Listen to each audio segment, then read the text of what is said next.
Pleasant good evening, everybody. I'm emanating live from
a pleasant good evening, everybody. Emanating live from Nashville, Tennessee. It's week 4.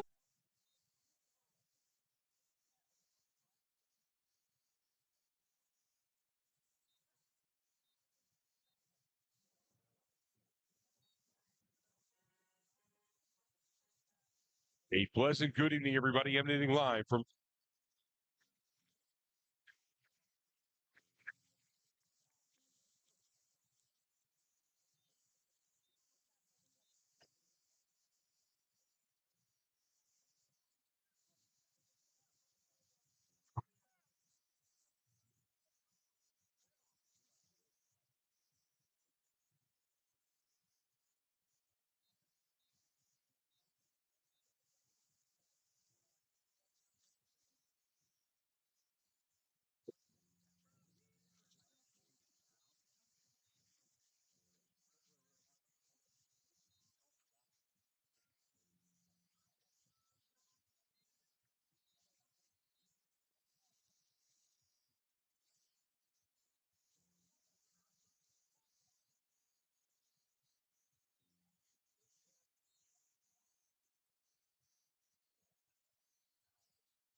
All black, everything, black rock, black everything, and from the black bird, running with the villages, have your voice really written on. This is the skill. Swing legs up. He ain't back to the next summer.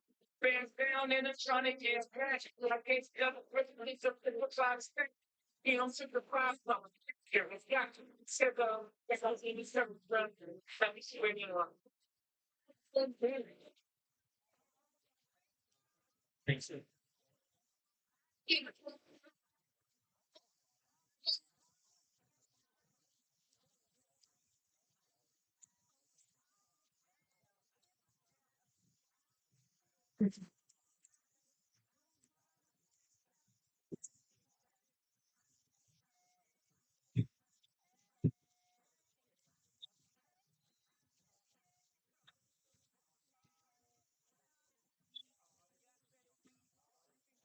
So,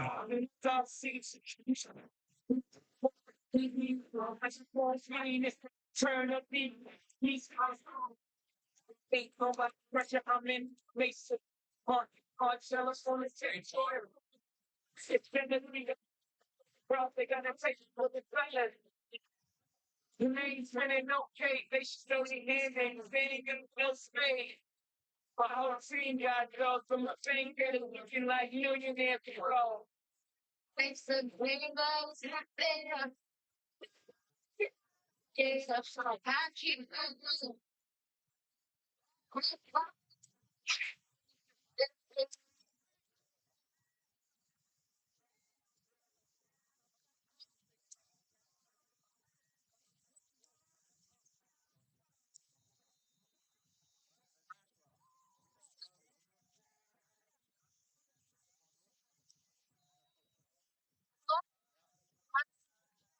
Great, like, go and so to everybody on it, you know. I brought my whole family with snow photos. Next time I'm in church, please don't photos. Grace as terrifying past doors like that. Everyone has. That's right. Just for that thing I'm ready for. Grab. What I know that if I'm station done saying 20 girls only know one thing, step up.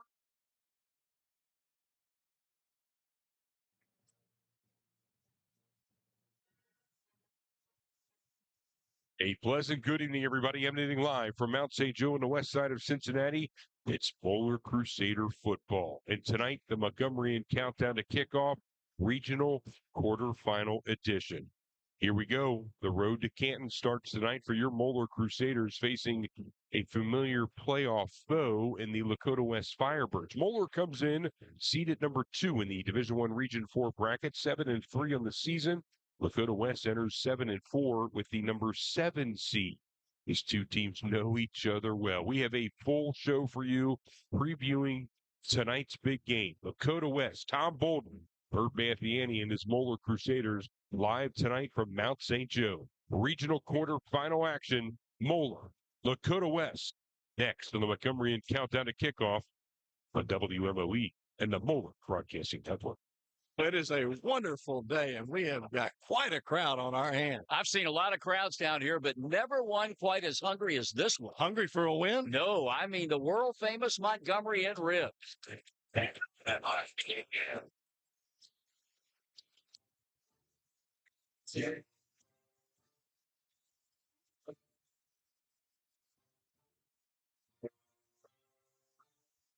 It's our pleasure to have Greg Shoemaker, TriStateFootball.com, the GOAT. Greg, welcome. Are you ready to talk a little high school football? Let's do it. I am all psyched up for Friday night. Sounds like you just woke up. I've been up for a while. I'm trying to get the pipes ready for high school football tonight notes here in a little bit with Joe Strecker. So. Joe Strecker, our own executive producer. We'll let you borrow him for a little bit. All right, TriStateFootball.com. You guys do a great job covering, as you always do every year. I want to go over some of these games and get a little insight from the expert, but he wasn't available, so I'm calling Greg Shoemaker from TriStateFootball.com. All right, we're going to go Division I Region 4 right out of the gate. Greg, and number 8 Fairfield 6-5 at number 1 Elder. I don't see this one. I don't see an upset in the cards here. Fairfield kind of having a rebound year. What's your take on this one?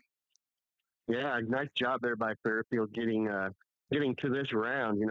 Last week knocking off Mason was a big deal for them for the second time on the season. But you're right. I don't think they have a whole lot of firepower. Justin Roden's done a great job. He took that job late over there at Fairfield, and it's got a team that's got a lot of injuries. That's the other thing about Fairfield in this one. Their depth is just not what it should be against the number 1 seeded Elder team. I look for Elder to roll in this and have a really pretty much easy night until next week. And that's when the things get pretty interesting for Elder. So Fairfield, led by Justin Roden, what he did, I should say, at East Central. I know Doug Ramsey's certainly got caution to the wind because all he does, Justin Roden, is win. And when you have a pedigree like Justin Roden has, you got to be careful with any team that he leads. He's an incredibly talented coach, no doubt.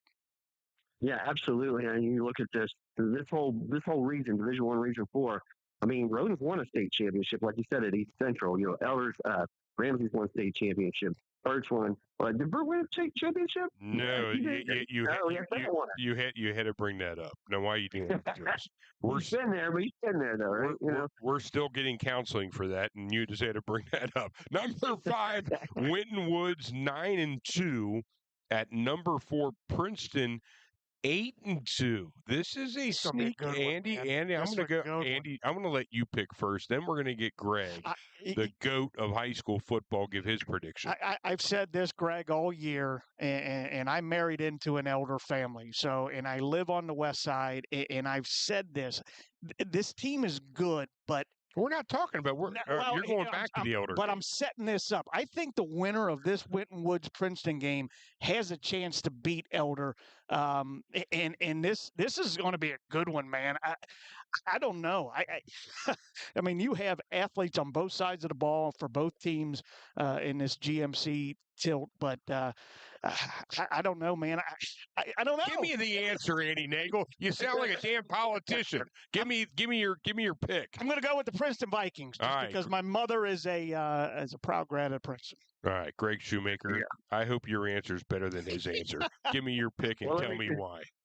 Yeah, I think I'm going to end up. I mean, so this game's being played at Fairfield High School because Princeton's had stuff done to their field all season, upgrades to their stadium. So I think that you're going to get a big crowd for this game. I mean, Winton Woods, that's just their backyard right there at Fairfield High. So they're going to come strong.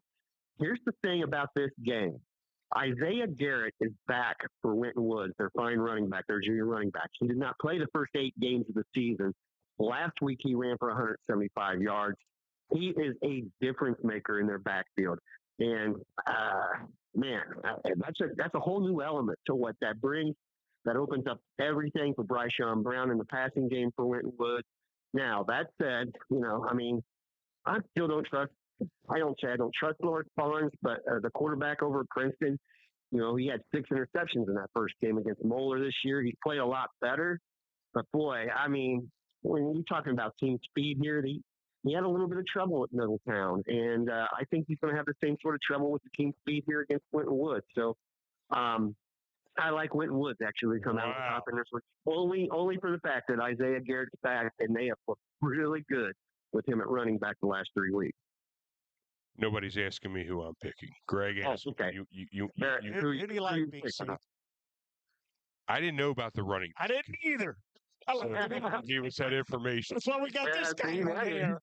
But I was real. Hamsters in the head. It'll be all So I got a little bit of intel now. However, they're both fast. I mean, Winton Woods is fast. Princeton's fast. They're both at times undisciplined.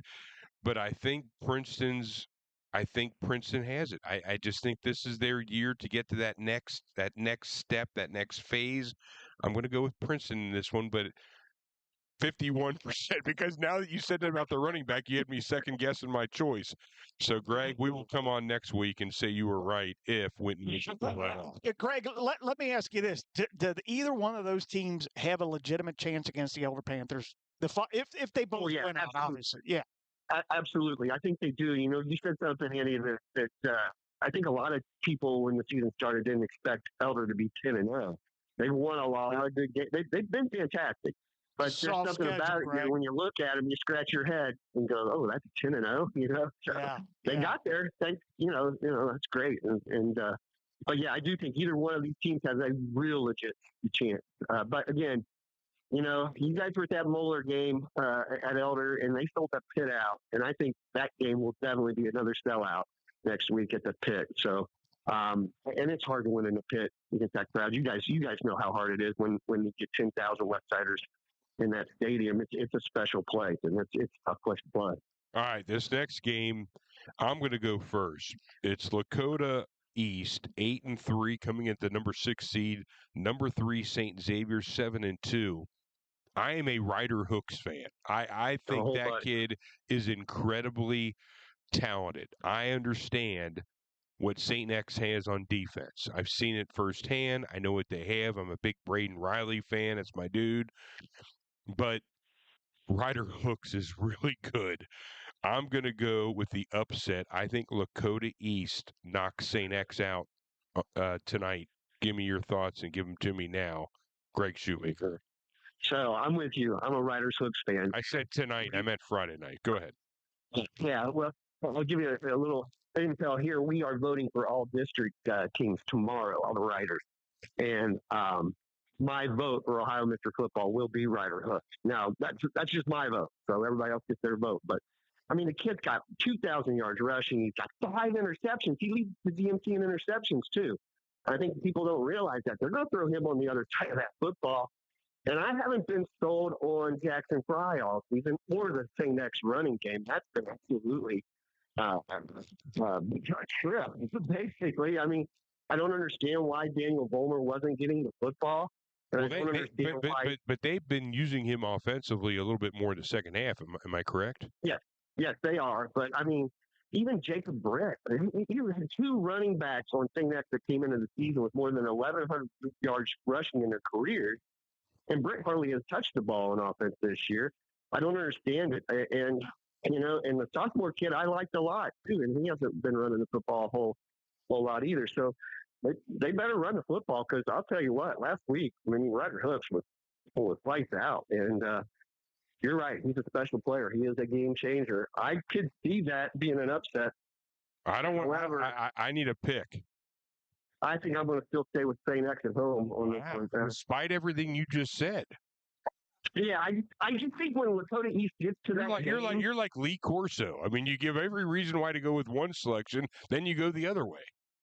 Yeah, I just think in that game, there's something about being at St. X. If you haven't, like, you guys are GCL South School, so you go there once a year, or you play them, and you're used to playing at that stadium. But there is an off factor about being at Alabama Field and RDI Stadium. I think if you have one back quarter to start that game, which could possibly happen, it's tough to come back there. But that said, if Ryder Hooks gets out there and does his thing, they're going to be a handful. But again, I just think there's the home factor and the off factor that St. X brings in playing at home at a playoff game. We'll make it known if I pick my 2 that you're going against me on, I'm going on every social media outlet to know I know more ball than Greg Shoemaker at Tri-State. Yeah. Believe it, Leia. Andy, who you going with this game? I never picked St. X, so you know my pick. I can't do it. I have a disdain for that school, so I am going with East. Big East. John, going to pull it off, huh? There you go. All right, here's the big one. Number 7, Lakota West 7-4 versus number 2, Moeller at the home of the Crusaders, Mount St. Joe. Moeller 7-3. Andy Nagel, I know who you're going with. You know who I'm going with. Greg Shoemaker. If you vote against the Crusaders, this interview is done. But I need the facts, and I need them now. Give me your summary of this game. Again, another team that's got a running back, and Braden Johnson comes out of retirement. I heard that. How's that happen? 3 touchdowns last week. So, yeah, I mean, so we haven't even talked about the weather factor. Right. I mean, it's beautiful here on Wednesday. But if it comes down to running the football, and the wind's blowing around right there, it's going to change the game a little bit for Moeller. And I'm sorry, but as good as Matt was last year, people weren't talking about him this year. Well, he still got 24 touchdown passes and only one interception. Konatowski's been great again. And he knows how to throw the ball in bad weather. I mean, you think about the last 3 years in the playoffs and being up there in Piqua and in the state championship game last year, that bad weather. Even if it's bad weather, I still like Moeller in this one to come out ahead. Jackson Smith's been decent for West this year, but again, the addition of Braden Johnson in the backfield that changes the look of the Firebirds. But they haven't been. I'll tell you another thing about this team: they're not as hungry as some of the other West teams that Bolden has had. And I mean this in an odd way. That I just don't feel that they're out there. Like the defenses for the Firebirds have been really good under Bolden, and this defense is good. I just don't see that killer instinct in them. And a 7-4 team. And here's the other thing too about that: they lost their first game ever. Well, not I don't say ever. First game since before COVID in November or in October, 2 weeks ago when they lost that game to East in the regular season finals. They never lose in October, and I just don't see this team with enough heart. I don't mean heart. I just don't see them being good enough to win against Moeller. Andy? I agree. Andy's on. Greg, we don't have some. We got some pretty good running backs as well that can run that ball. So if it turns into a running game, I still like it. It's going to come down to that front. Moeller's defensive front is what it's going to be, and they kind of showed a little weakness and a chink in their armor against Elder when they ran the ball. Now Caden Eastep was that's a lot of scramble yards on the rushing attack, but that front line for Moeller has to be stout in order to stop that running game and to come out ahead. Yeah, and look, you're going to have to be good tacklers, and I think with Stopko and Puzo and your linebacking crew, they have to make sure that they make the stops before guys get into the secondary for sure. But I definitely think that Moeller's just got too much firepower in the West in this week. Here's a little nugget for you, Greg Shoemaker from TriStateFootball.com. Moeller 7-1 all time versus Lakota West. You ready for this one? 4-0 in the playoffs. How we looking, Marty? Not bad. Not bad at all. I like that. So, and that's one of those things. When you have a team down, I had a coach in grade school, and we were pretty decent in sports, but he always told us, when you have a team down and you beat a team and you continue to beat a team, you never want to let them off and give them any sort of hope that they can beat you. Because once they beat you, then they think they can beat you. So you bring up a great point there. I think there's that factor in the back of those kids' minds to play at West that, this is Moeller. We can't beat Moeller. So we'll see. I just don't think that West has enough firepower. Greg Shoemaker, the pride of Springfield Catholic, appearing on the both Big Mo podcast and the Montgomeryan Countdown to Kickoff. Greg, you are off the hot seat. Thank you for giving us the time we do not deserve. Hey, guys, have a great weekend, and I'll see you soon. Thanks, Greg. That's Greg Shoemaker from TriStateFootball.com, Blitz 5. Andy Nagel, when we come back. Oh, lost it there. When we come back, more in-depth team coverage on WMOE and the Moeller Broadcasting Network. Veteran waits for the sign. She's been here before and knows what to expect. I'm thinking ribs here, Marty. Here's the call. I'd like the ribs, please. Oh, baby. And this one belongs to Fred. Welcome back to the Montgomeryan Countdown to Kickoff as we present this week in Moeller football history, round 2, the regional quarterfinals presented by Man of Moeller, Tim Buckley, the class of 2006. It was 22 years ago this week that Moeller defeated Huber Heights Wayne 14-10 on Saturday, November 1st, 2003 at the famed Lockland Stadium. The third-seeded Crusaders rematched with the sixth-seeded Warriors, who ended the Moeller season in the same round of the playoffs a year prior in an overtime heartbreaker in 2002. The revenge-minded Crusaders were led by senior quarterback and Kentucky-bound number 14, Ben McGrath, who returned from a season-long nagging hamstring injury. Sophomore running back Martez Williams set the tone for what would be an actual defensive slugfest on the opening kickoff when he knocked the Wayne kicker returner out of the game. While Moeller trailed 3-0 at the half, the defense kept the game close with sacks and key tackles for loss by Alex Jagger, Mike Buckley, John Bunch, pride of Madeira himself, of course, Steve Capehart, Danelle Shepard, and the Gold Bear football legend Bo Goodhart. Senior captain and Ohio State-bound second-team All-State linebacker Ryan Lukens also had a drive-ending interception. Big Mo reserved all their scoring and drama for the fourth quarter.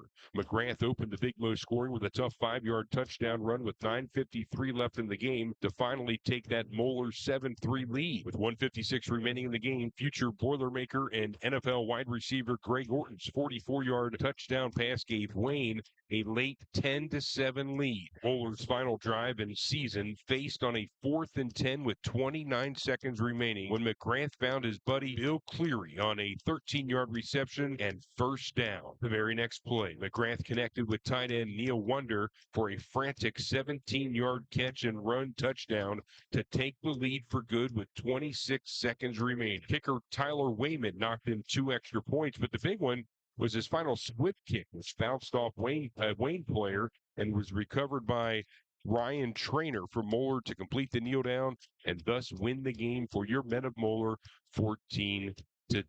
This would actually be the final high school football game for first team All-State fullback, linebacker, kicker, and punter by the name of Marcus Freeman. Yes, that Marcus Freeman, head coach of the Notre Dame Fighting Irish. That's this week in Moeller football history, presented by Tim Buckley on the Montgomery Countdown to Kickoff. When we come back, more in-depth team coverage. It's Moeller, Lakota West, here tonight from Mount St. Joe on WMOE and the Moeller Broadcasting Network. He is right on top of the plate. Here's the pitch. Oh, that's going to leave a mark. That's a complete rookie move. If I've said it once, I've said it 1,000 times. You got to go with the rib bit. You make it look so good. The man makes the uniform. Welcome back here to the Montgomery Countdown to Kickoff. Time for your forecast tonight. Some showers all day have been kind of popping up around Cincinnati. We might get some pop-up showers, some heavy at times. Perhaps during the game we shall see. But the temperature's not so bad. Kickoff temperatures in the upper 50s. All in all, not a bad day, not a bad evening for high school football here tonight from Mount St. Joe. When we come back, more in-depth team coverage, including your Montgomery and Pigskin Pickup. Here in the best coverage of Moeller High School. It's WMOE at the Moeller Broadcasting Network. And now it is time for Pigskin Pig Out with Montgomery Inn's Prince of Pork Tom Gregory and his little pork chop Big Mo Barrett. Welcome back to the Montgomery Inn Countdown to Kickoff. I'm Andy Nagel, Alumni Director, Moeller Class of 1988, substituting for the pork chop. And I have with me Mr. Tom Gregory, and we're going to do the Pigskin Pick'ems for this week's playoff action. We're going to go Division I, Region 4. And Tommy, we're going to start out right away, right out the bat, with the number 1 seeded Elder Panthers, 10-0. They're at home, and they will host the number 8 seed Fairfield, who comes in at 6-5. Do you see an upset in this game? If I say I'm going to take Fairfield, do we get to do as many retakes on this as we did your my intro? Heck no, I'm taking Elder. Yeah, I think that's going to be a lopsided game. Now, I will say this, Tommy, as we look at these games, the weather forecast for Friday, for tonight, is going to be wet. So any of these passing teams, I know Elder has Caden Eastep as a running quarterback, so they should be good against Fairfield. That should be an easy one. This next one is the one that I think it's hard to pick for me. You have number 5 Winton Woods, who's 9-2, at number 4 Princeton, who's 8-2. The game is being played at Fairfield High School because Princeton, the higher seed, their stadium is being doing some renovations too. So you have Winton Woods against Princeton. Now, Barrett and I talked to Greg Shoemaker from Tri-State Football. Winton Woods has one of their best running backs back in the fold who rushed for 175 yards last week. He thinks that's going to be a big difference maker in this game. What say you? That is going to be a great game. Great game. We should hop in a car and go watch that instead of this one. I'm going to go with Winton Woods. Princeton, last couple weeks, they've not been that good, have they? They were close last week against somebody. I forget who they played. That's just me. I forget a lot. But I'm taking Winton Woods. Winton Woods. Let me look here. Last week, week 11, may pull that bad boy up. I can't find it. So let's just do the game. You're going Winton Woods? Yes. I told Greg Shoemaker I'm going Princeton Vikings. My mother was an alum for Princeton. My mom's side of the family are all Vikings. So I'm taking the Princeton Vikings. All right. Tommy's Winton Woods. I'm Princeton. Let's go to the next game. You have number 6 seeded Lakota East, 8-3. Travels to North Bend Road to take on the number 3 St. Xavier Bombers, who come in at 7-2. Tom Gregory, who do you got? I don't know much about Lakota East. John Kitna. You know John Kitna, head coach. You can't play defense, so I'm going to take St. X. Tommy's taking St. X. I cannot, in my bones, No, you can't take St. X in any game, any contest. So I will go with the Lakota East Thunder. Are they the Thunderhawks, Thunderbirds, Firebirds? They're some kind of bird. Firebirds, I think. I'm going to take the Lakota East, whatever they are. So we're opposite here. Winton Woods and Princeton, Lakota East and St. X. And that leaves the last game, which I'm sure we're all going to be on the same take here. But I do Not want so fast, my friend. All right. We got the Lakota East. What are they? Are they the Firebirds, Firehawks, Thunderhawks? They're one of them things too. So Lakota West and Tom Bolden, 7-4. The number 7 seed travels to our Moeller Crusaders, played at the College of Mount St. Joe. Tom Gregory, break this game down for us. The Thunder is coming. Thunder is coming. You're not taking the Thunderhawks. No. The Thunder's coming from Big Mo. Big Mo. Give me a score. This starts the run right now. All right. Now, Matt's probably not going to throw a lot in this wet, windy weather. That's okay. Matt'll throw some. He'll throw enough. Throw enough. I'm going to say 30-14. I like it. Big Mo. I like it. 30-14. I'll jump on that all day long. We're going to have turnovers. We're going to have, let's not say kickoff returns after last Sunday. That's a wrap on this Pigskin Pick'em edition with Tom Gregory. You're listening to WMOE and the Moeller Broadcasting Network. The rookie steps to the plate. All eyes on the situation. Before you talk about pressure, he's got a full slab of world-famous Montgomery ribs staring right back at him. You mind? Oh, go ahead. Oh, mine does. The Moeller High School Canned Food Drive is on. My name is Kaylee Richter, a senior at Moeller High School. Join our men at Moeller as we rally to fight hunger in our community. Every can counts, so bring your donations and help us make a real difference this year. Your generosity supports St. Vincent de Paul, Catino Choice Food Pantry, and St. George Interfaith Food Pantry. Visit the Moeller campus for a complete list of needed items, and remember, all donations are due by November 20th. Let's show what Moeller Brotherhood is all about. Service, spirit, and heart. The Moeller Canned Food Drive. Together, we can.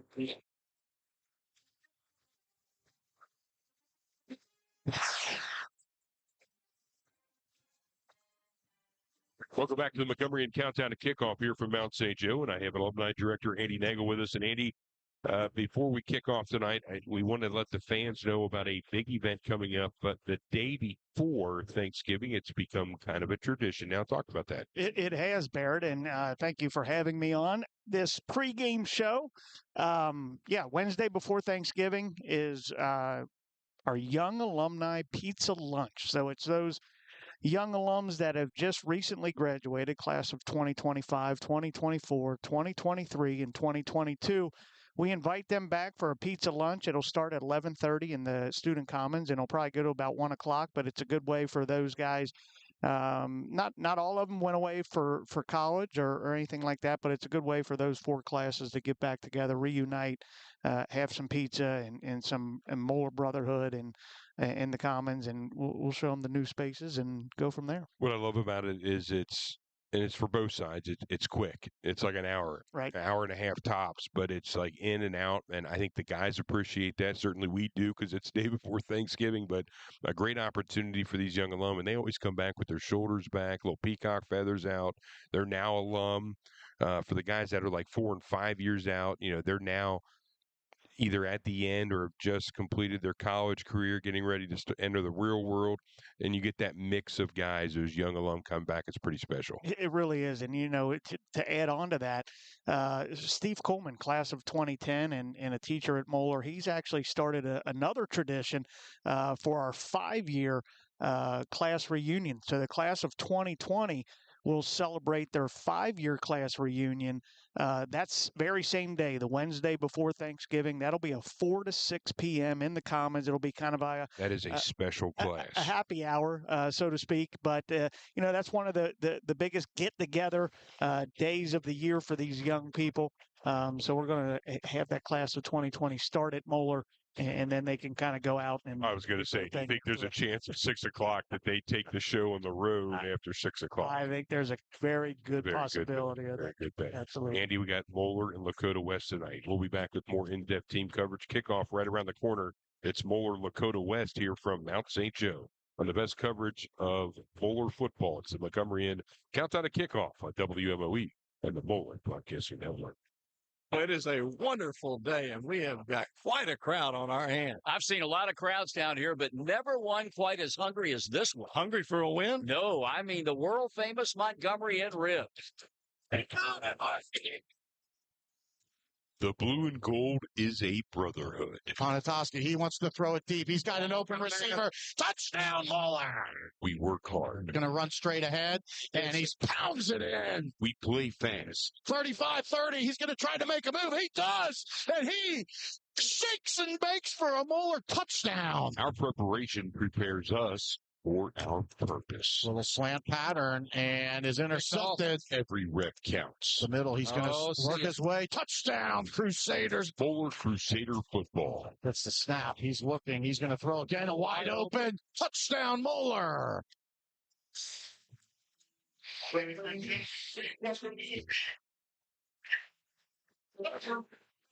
Good evening. Coming to you from Mount St. Joseph University on the west side. It's time for Moeller Fighting Crusader football tonight. The 7-3 Crusaders take on the 7-4 Lakota West Firebirds. I'm Jeff Schneidel, class of 1984, here with Rob Foltz. Welcome back to the booth. Thank you. It's a pleasure to be back. Good, safe trip to Philadelphia to see Brody play some baseball. It was an awesome trip. It was a great day, 70s out in Philly. It was supposed to rain, so it was a great day, great weekend, but it's nice to be back. It is big shoes to fill, filling in for Estafco. I mean, it's like, I would assume what everybody felt like when Jordan left. There's this air of excellence. He told me to let Barrett know that ESPN has contacted him, so... Anyway, welcome back, Rob. It's not 81 degrees. It is 57 degrees, but dry. And let's not forget about our executive producer who brings it to you here. All of our great audio, putting it all together, Joe Strecker. He was a little bit under the weather, and maybe he needed that week off. And he's back in full force, and so are we. And, Rob, it is playoff football time, and really something a little unique is getting a playoff bye, getting a round one bye. And honestly, I think our team needed it. Grinding since January and a chance to kind of reboot, refresh, and focus on what you need to do. No doubt. I mean, I think at the beginning of the season, this team got hit with a lot of injuries. Fortunately, towards the end of the season, a lot of those guys were making their way back onto the field, which is great. But just a chance to get everybody back on the same page, find your groove, and open the playoffs with a bang. And so I agree with you. I think it was a great time for a bye week. Great matchup tonight as the Crusaders come in. As I mentioned, 7-3, had a playoff bye last week. All three GCL Division I teams had a bye, by the way, Rob. So they're all in action. And guess what? They're all playing GNC teams. Interesting. Princeton is playing Winton Woods, and it could either be a clean sweep for the GMC or they all get knocked out or somewhere in between. Somewhere in between, yeah. The Crusaders come in after taking care of Muskegon 2 weeks ago, last game that is. And of course, they are led by Bert Bathiani. His record at Moeller High School, 31-10, a home record of 15-1, and his overall career record is 41-13 and a 9-2 playoff record. So need to get the double digits. Yep. On the other side for the Lakota West Firebirds, of course, it is Tom Bolden. He's in his 7th year at Lakota West. Of course, he used to be the run the Coleraine show and was there for a long time, took over the reins there, moved over to Lakota West. And interestingly enough, this is his 7th season. And for the last 7 years, the Lakota West Firebirds have been knocked out by a GCL team in the playoffs. Let's keep that streak going. Yeah, absolutely. Let's not be the ones that end that. Yeah. So, Rob, why don't you take us through the starting lineups and especially give our interior offensive linemen some love, as the Crusaders did win the toss and they deferred. So it will be we'll get the ball in the second half, but let's take care of business in the first half and we'll go ahead and rip them away. Yeah, so defensive starter starting up front of the defensive line, number 97, a senior Christian Harris. Also a senior, number 43, Indy Groskoff. And rounding out the front three, number 27, a senior Charlie Nelson. Linebacking core, a senior, number 2, Ricardo Harris. The lone junior in that front, number 42, Andrew Stofko, and number 36, Connor Kuzo, to round out the linebacking core. In the secondary, number 4, Marino Middleton, number 10, Caleb Willis, number 11, a sophomore, Paxton Dodsworth, and the safeties, number 29, a junior, Connor Maupin, and a senior, number 5, Grant Emery. On the offensive side, the bigs up front, left tackle number 70, a junior, Patrick O'Brien. Left guard number 50, a junior, David Leonardi. The center, number 51, also a junior, Jace Montgomery. The right guard, a junior, number 73, Alex Bolar. And the right tackle, the lone senior, number 77, Khalil KJ Johnson. In the receiving core, number 8, a senior, Cooper McCutcheon. Number 19, a sophomore, Reggie Watson. Number 88, a senior, Sam Hamilton. And number 1, a senior, Landon Adams. Running back in the backfield, that three-headed monster. Who knows who's going to start? Who knows who's going to play? But they're all three impactful. Number 12, a senior, Tyler Jocelyn. Number 21, a senior, Dante Ware. And number 3, at Graylow coach. And obviously the field general, number 7, Matt Ponatoski. That was a mouthful. Takes us right up the kickoff as Jack Malabar puts his toe to the pigskin. Darn near boots it all the way out of the end zone on a cooler night than we've had, but a dry night. Unfortunately, well, I'll say fortunately, because earlier in the week they kept saying it was going to rain Friday night. Yeah. And luckily that got out of here. So the Lakota West Firebirds, they head on out as they are led by their quarterback. That is number 7, Jackson Smith. Also, their running backs, Braden Johnson, who actually didn't play for many weeks and because he was concentrating on baseball, but decided to come back. And he certainly gives them some firepower in the backfield. Also, Kenyon Norman, number 3 in the backfield, is the ball's right in the middle of the field. Smith takes a snap. He's going to flip it out to the right as they pass it to number 3. I believe that was Kenyon Norman. And Norman makes the catch. He is swallowed up, might have gained a yard. Yeah, Andrew Stofko read that quick and closed quick to minimize that gain to a yard. Rob, Lakota West handled Hamilton last week 30-0. They scored a touchdown, then 3 field goals, so they weren't converting touchdowns, but they got far enough ahead that they took care of the Big Blue. Ball's on the right hash mark, 2nd and 9. Smith in the shotgun. He is going to hand that ball off, and there's a bunch of Crusaders there, and nothing happening. Let's see who's leading the way there. Is that Connor Kuzo? He comes up kind of fired up. Yeah, Kuzo is fired up. Well, I'll give that one to him. Isn't sure if that was number 2, Braden Johnson. Doesn't matter who it was. Well, they gave him back to the line of scrimmage. Wasn't so sure he got back there as the Firebirds put 2 receivers out. Well, we better get someone else out to cover them. There we go. As Smith gets the Snap. He looks to his right. He wants to run. He is going to try to run. He is going to try to get to the first down, and he is walled up at least at the 29, maybe the 28. Yeah, Dodsworth and Connor Maupin, Paxton Dodsworth and Connor Maupin were both there to corral and prevent him from getting the first down. Fourth down, and the Firebirds are going to have to bring out their punting unit. This is one of those games where I wouldn't take it for face value. I mean, Lakota's got to come out here, and they've got to make a statement early. So even though they're pinned back, Tom Bolden's a wily veteran. It wouldn't shock me if there's a little trickery here. Their punter, number 17, Kofi Edubafor, practiced that one all week as he gets off a nice punt. As it is going to go and hit about the Moeller 31-yard line. Ball's going to bounce, and, well, Lakota West. Man, that was a big mistake there by that young man. Number 6, Colin Ogletree touched the ball. He probably could have got another 4 or 5 yards letting it roll. Maybe more, the way that thing was rolling and bouncing around as Reggie Watson just backed away from it. So the Crusaders come out on offense, and, of course, they're led by their senior, number 7, the Kentucky recruit commitment, Matt Ponatoski. Ponatoski, 241 attempts, 160 completions. He needs just a crisp 86 yards to get to 2,000. He has 24 touchdowns and 1 interception. Ponatoski in the pistol with Tyler Jocelyn, who's right behind him, number 12. 2 receivers out to the right. Sam Hamilton moves over to the right.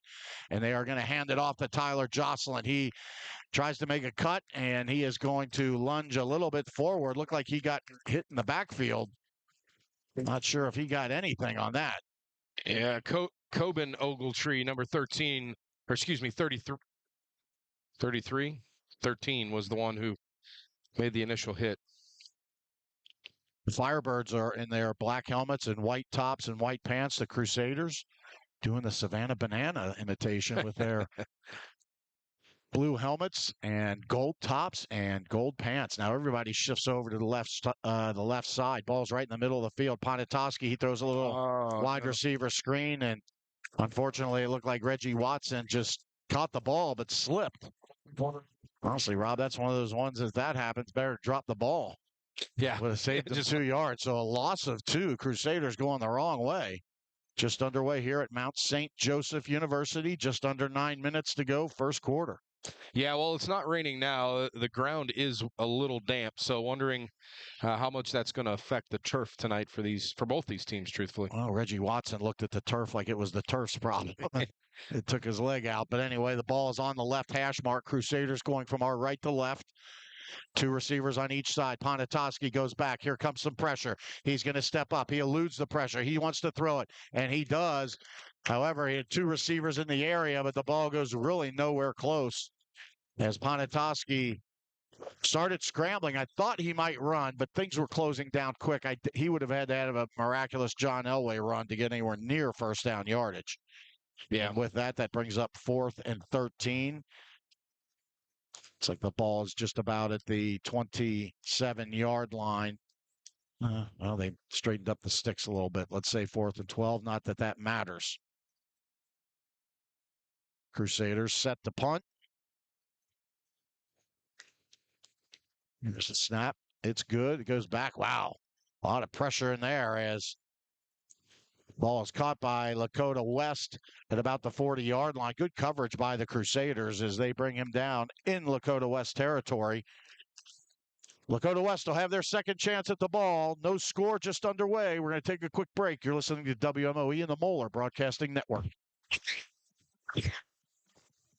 From Motown to the Motor City, McCluskey Chevrolet drives Crusader pride. Over 20 Moeller grads are on the championship team at the world's largest Chevrolet dealership. McCluskey Chevrolet, the #1 in the world and #1 for your Crusaders. This is WMOE and the Moeller Broadcasting Network. You're back here at Mount St. Joseph University under the cloak of darkness. Except for the lights. 8:18 to go. Each team 1 possession.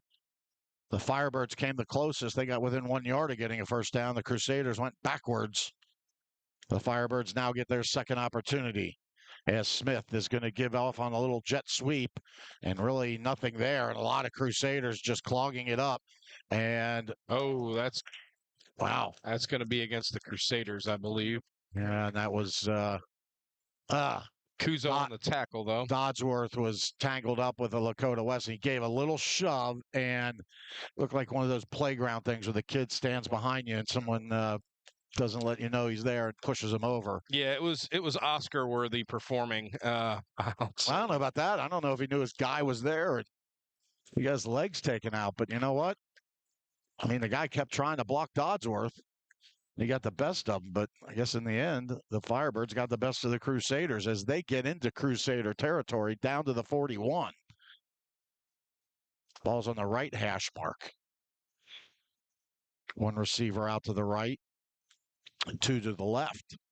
Kind of a tight formation, but Smith's in the shotgun. They're looking. He's surveying. In motion goes Johnson, and now he wants to throw it. And they throw a little out pattern. That's been a Crusader bugaboo all year, and that's good for at least 10 yards. Let's see. They're going to move the sticks, I believe. Is there a flag? Nope. Well, everyone's kind of hesitating a little bit. Why are they coming backwards? That's a good question. There is a flag. Yes, there is a flag right about the 40-yard line. Illegal man downfield on the Firebirds. Well, you got to take advantage of that. They just picked up a first down on the play that we can't cover worth anything. Not trying to be critical, just calling it as it is. It's true. You know, every team's doing that little out thing. Maybe we just need to jump it, play tighter coverage. Yeah. Now the clock is rolling. The Firebirds are backed up 5 yards. Now it's 1st and 15. Their biggest play gets wiped out. Smith in the shotgun. Ball's on the right hash mark. He gets it. He's going to roll out to his left. He's looking. Here comes some pressure. Now he wants to throw it deep. And both guys get tangled up. And wow, it looked like the Lakota West receiver. I mean, he kind of ran him over, but I think they both had their eyes back at the ball. So I don't know that you can call that pass interference on either. I mean, you could. You know what? We'll take no call at this point. I'll take the good no call. Yeah, I'll take it. All right, so they went for it. They threw that ball down to about the inside the 20, but to no avail.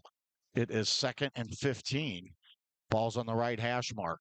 7:13 to go. Of course, the clock is stopped.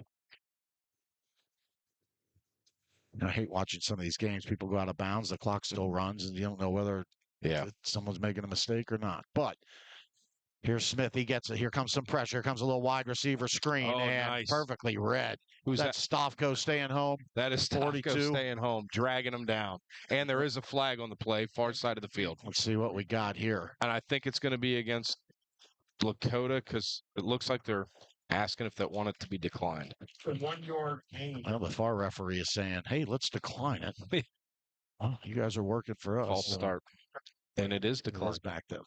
All right, that brings up 3rd down. Now, Lakota West has the illness of going backwards. They can keep that illness for at least another 3-4 hours. I'm afraid both teams are suffering from it at this point. Clock rolling, 7 even. First quarter action. Second possession for the Firebirds. Crusaders unable to move forward on their first possession. They put trips out to the right side, one receiver to the left, empty backfield. Smith in the shotgun, ball in the middle of the field. He gets it. He's looking to his left. Now he wants to throw it deep. He does, and he is throwing it, and it is caught and taken in for a touchdown as the Crusaders were burned deep. Number 4, Kamani Smith, I believe. And they take an early lead. Or is that? Wow. That was first of all, I thought the Crusader defender was going to get in the way of the ball just with the coverage. That was a great catch by trying to get the number. Again, we are kind of far away. It was either 4 or 14. So it was either Kamani Smith or Carmelo Jordan, but I couldn't really see. Grant Emery in coverage for the Crusaders, and it was pretty good coverage. It was just a really good catch. I'll throw right on the money. Crusaders are now down.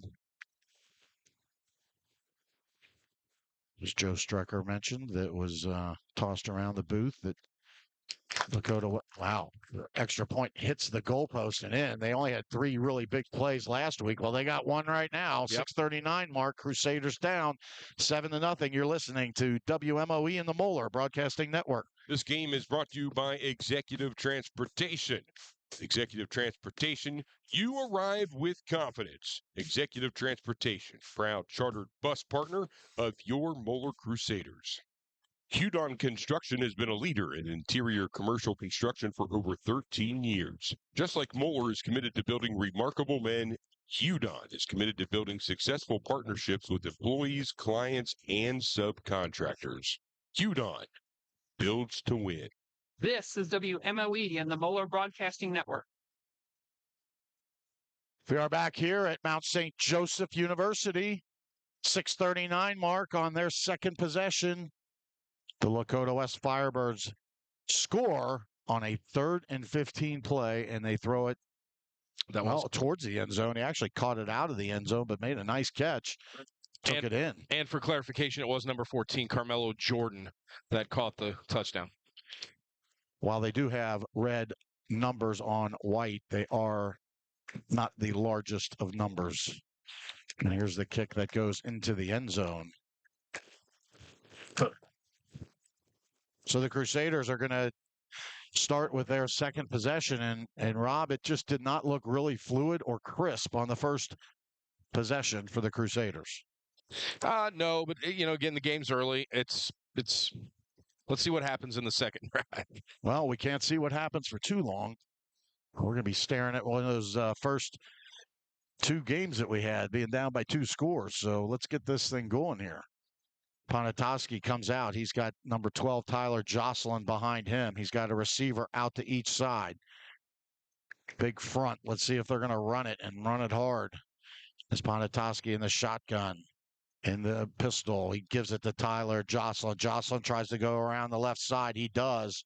And he is going to dive forward and pick up about, let's see the marking, about 8 or 9, depending on the spot. It is 8. Pickup of 8 by Jocelyn. Nothing fancy, just kind of student body left. And Jocelyn picked a hole and picked up 8. Yeah, strung it out till he had to make a cut. And beautiful run. Yeah, let's let the beef up front kind of work it a little bit. 6:07 to go. First quarter, Crusaders down 7-0. Ponatoski, he is going to give it again to Tyler Jocelyn. Jocelyn goes right up the middle. I think he might have fumbled that ball. No, they're not signaling it, and it looked like he did get over the 30, so it's going to be a 1st and 10 for the Crusaders. Lakota West, the Firebirds they were really aided by the. How were they marking it all the way back for? Yeah, because I think he fumbled. I'm pretty sure David Lenardi picked up the fumble, and that's right about where he landed. All right, eagle eye. Usually Joe Strucker's the one that knocks me and picks those things up. I got the worst eyes of us 3, and I'm doing the play-by-play. How are you doing today? 5.5 to go.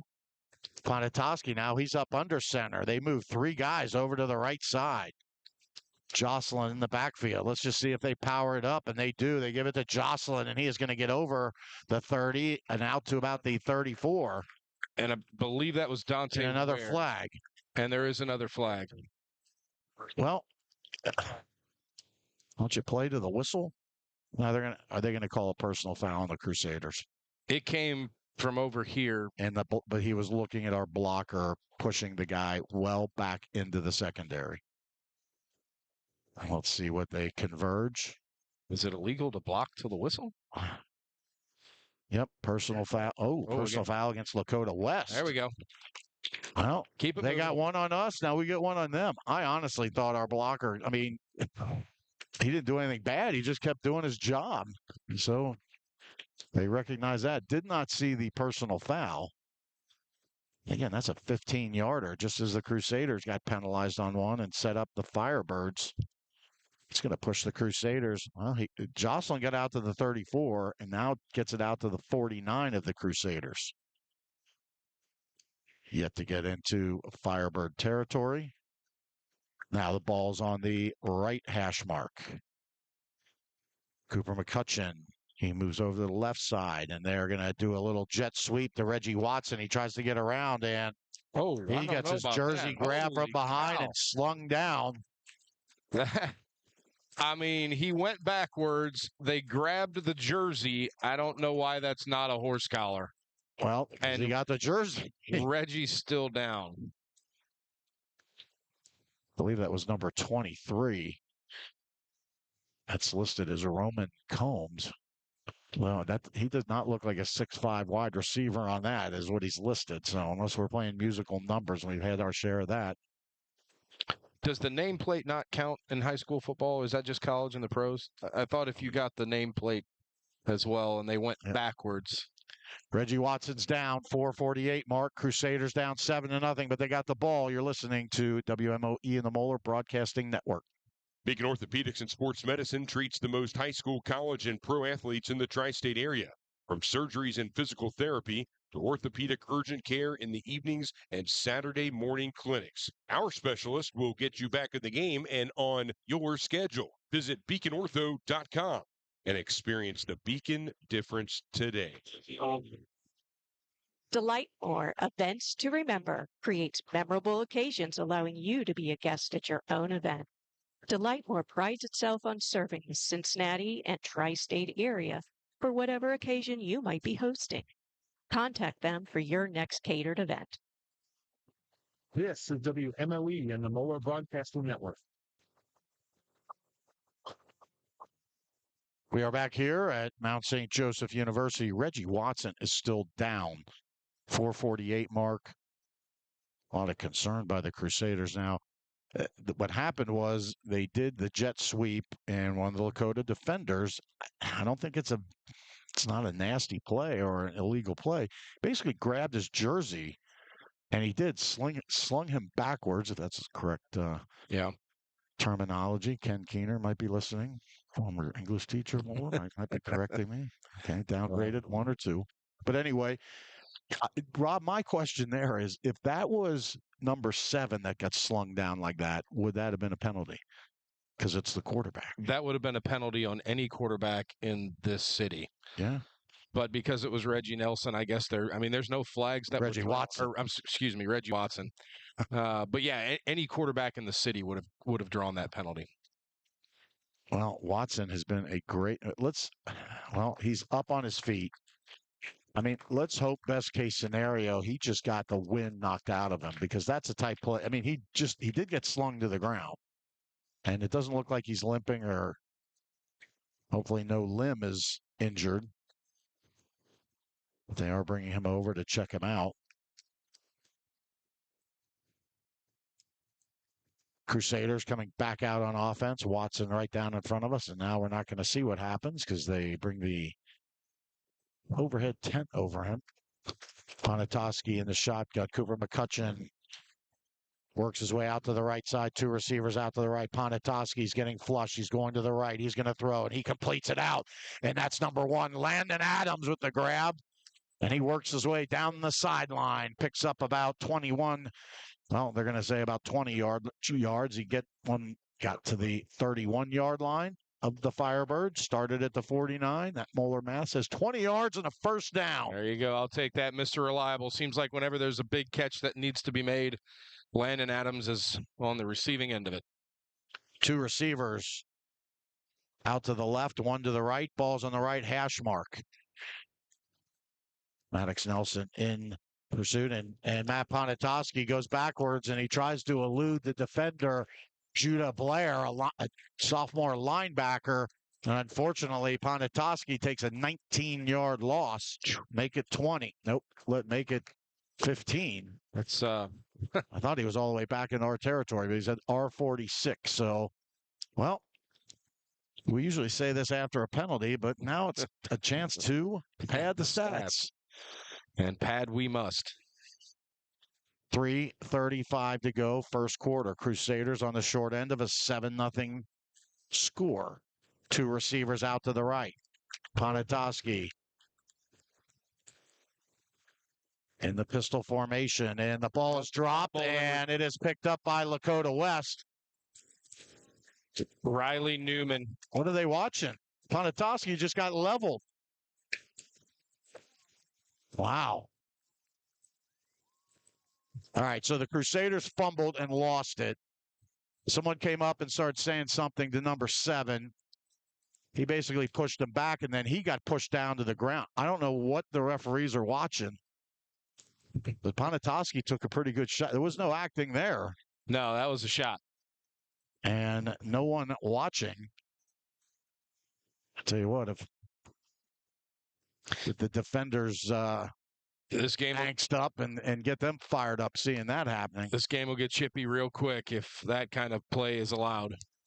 Crusaders down by 7, 3:21 mark. They take the snap and they give it to number 2. And that is Braden Johnson, 6 foot, 204 senior. He moves forward. It looks like they're going to give him just one. Well, it's a long one right there. Yeah. But the ball goes from the Firebird territory into Crusader territory, about the 49.5.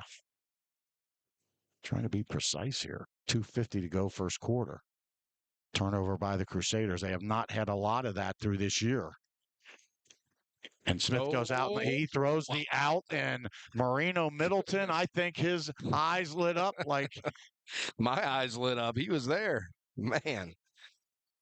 Smith threw that ball. That could have gone the other way quickly. It's kind of an out route, and Marino undercut it. And, I mean, he was right there. I'm not quite sure how he didn't catch it. Maybe he just wasn't ready for it, but I mean, he was surprised he threw it. He had great coverage. 2:42 mark. It is third down, 3rd and 9. Well, 8.5, let's say. Yep. They send 3 receivers out to the right, 1 to the left, empty backfield. Smith in the shotgun. Ball's near the left hash mark. He gets it. He's looking to his left. He wants to throw it. He does. He throws it deep, and a little hesitation there. Good coverage by the Crusaders. Middleton in coverage again. I can't tell. I guess Tyson Davis was the intended receiver. Ball was right there. Middleton was stride for stride with him. Reason the hesitancy, just don't know if there's a bunch of hand stuff going on that they can call. Now it is 4th and 8.5. What do the Firebirds want to do? Incomplete pass. Looks like they are going to punt. Stop. The clock is stopped at 2:36. Both teams still have 3 timeouts. Still in the first quarter. 2:36, 4th and a short 9. Into punt. Once again, Kofi Edabufar. And fair catch is being called, and then they run away from it, and it's going to go out at about the 2-yard line. Maybe even less. As the Crusaders are going to take it back over. We're going to take a quick break. 2:27 to go. Crusaders hold and get the ball back. You're listening to WMOE and the Moeller Broadcasting Network. Looking to build or renovate a championship caliber facility? Look no further than Conger Construction Group, a proud builder of the Moeller High School Paul E. Flagg Theater and Burns Innovation Hub. Conger Construction Group is the preferred builder of Moeller High School. This is WMOE and the Moeller Broadcasting Network. We're back here at Mount St. Joseph University. Crusaders have the ball, but they're backed up to their own 2-yard line. 1st and 10. And they're going to fake it, the handoff out, and they throw a little out pattern as it goes to Landon Adams. Catch is made. Looks like he got out to about either the 7 or the 8. Looks like the 8. So a pickup of about 6 yards. Going to bring up 2nd and 4. Tough throw for Matt. Good throw for Matt, but just a little behind him. Made him come back. I think we probably could have got a little bit more yardage out of that if you let him up. Well, you got to kind of be safe with that. You get it out too far. Yeah. You're in the danger zone. 2 receivers way out to the right. Ponatoski, he's going to give it to number 21, Dante Ware. He slides through, and he is going to get first down yardage as he takes it out over the 15. First down, Crusaders. Run, Rudolph. I know we are now getting near Christmas season, but just pound that thing. Yeah, Jeff, I'm not convinced that this Firebird defensive line can sustain a whole game against our O-line. I would pound them until they beg for mercy. 1:30 to go. 1st and 10 for the Crusaders. Got a first down, but only out to the 15-yard line. They're going to run it right up the middle again. Looks like they're going to pick up an easy, crisp 5 yards. That's I tell do you that what, twice. Keep moving the sticks. Crusaders kind of their own worst enemy as far as that turnover, but the defense able to hold. They get the ball back. 1:05 to go, first quarter. Firebirds 7, Crusaders 0. Ball's on the right hash mark. One receiver out to each side. Looks like 2 tight ends on the left side, and they are going to run it to the left side. And cutting back in is, let's see who that was. Dante Ware. 21. He gets another first down. So just keep moving the sticks. Yeah. Care how long it takes. Clock rolling, 45 seconds. Here's Barrett Cohn in the background. He's in it. Just calling them by first names. Well, I guess so. 30 seconds. Crusaders down 7-0. But a 1st and 10. Ball is just about past the 26-yard line. Little sling pass out to the right to Landon Adams. He gets it, and he goes circling around, and he goes down to the turf. Looks like he might have picked up about 6 or 7. Nice job there. Just hung behind a massive humanity in big O number 77, KJ, and that's going to pick up. That's going to take us to the end of the first quarter, where the Firebirds have a 7-0 lead on the Crusaders. We'll be right back. You're listening to WMOE and the Moeller Broadcasting Network. Experience the deliciousness of Corrido right at your doorstep. Get $5 off your favorite salad, bowl, or smoothie when you download the Corrido app today and enjoy convenient delivery through our app or on our website at corrido.com. With 3 locations near Moeller, in Kenwood, Blue Ash, and Harpers Point, as well as several others around the city. Amp up your day with Corrido. See you soon. For electrical work at your home or business, you can trust the pros at Craftsman Electric. Family owned and operated by Moeller Grants, Craftsman Electric has been a trusted name for over 40 years. Find them at craftsmanelectric.com. Quality craftsmanship, it's in their name. This is WMOE and the Moeller Broadcasting Network.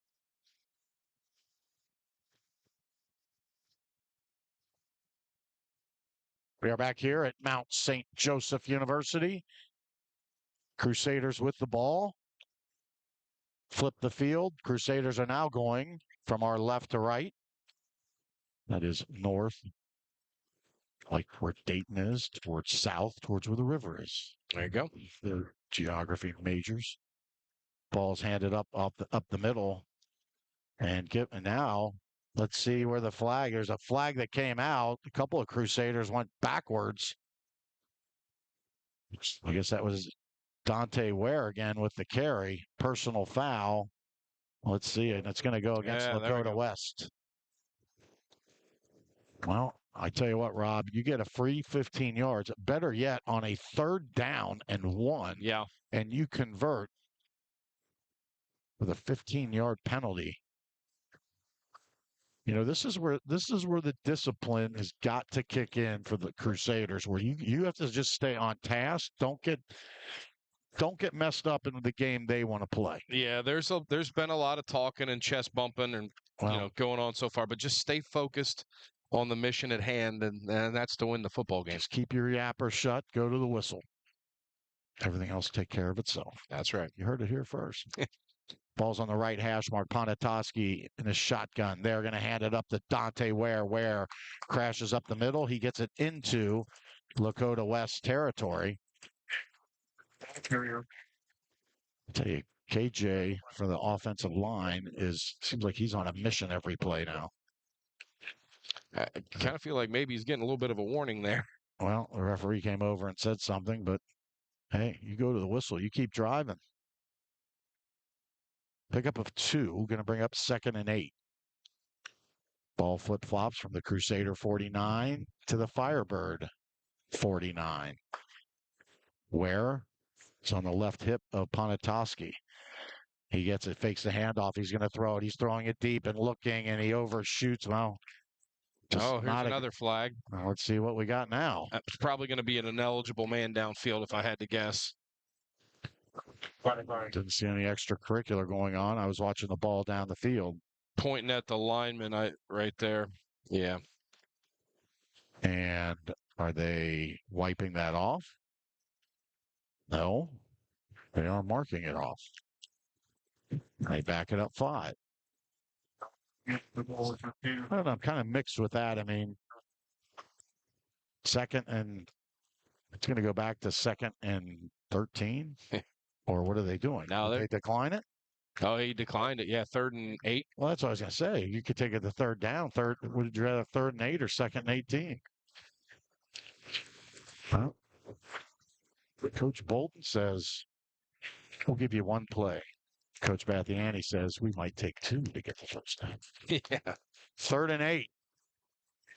Ball near the middle of the field. Ponatoski, empty backfield. 2 receivers, 3 receivers to the right, 2 to the left. Was there any movement? No. Ponatoski looks. He's going to fire it out, and he gets it out to number 6. Welcome back. Number 6, Carson Ko. Looking good out there. Welcome back. Back in the mix. As he gets the first down.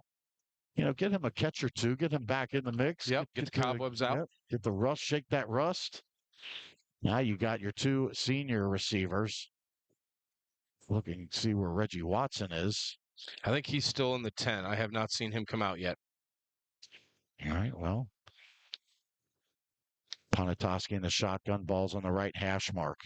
They are going to give it to Tyler Jocelyn. He takes it around the left side, almost got caught, and then Tyler busts his way around the left side. That first down play, it looked like he picked up about 8. Gets it well into Firebird territory, almost closer to 9. Let's see. I would call that 9. That looks like 9 yards to me. You say 9? I'll say 9. 2nd and 1. 9:43 to go. Second quarter.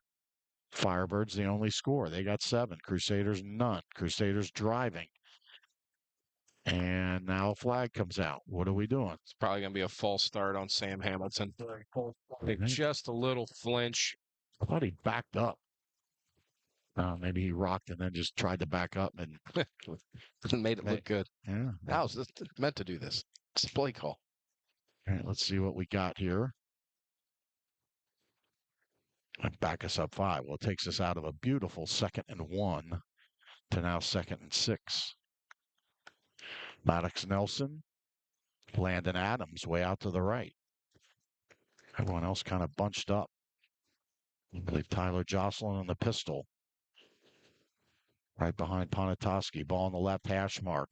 They are going to give it to Tyler Jocelyn. He takes it around the left side. He's fighting a couple of Lakota West, and he does twist and turn. He may have picked up a couple. All right, let's see what we got here.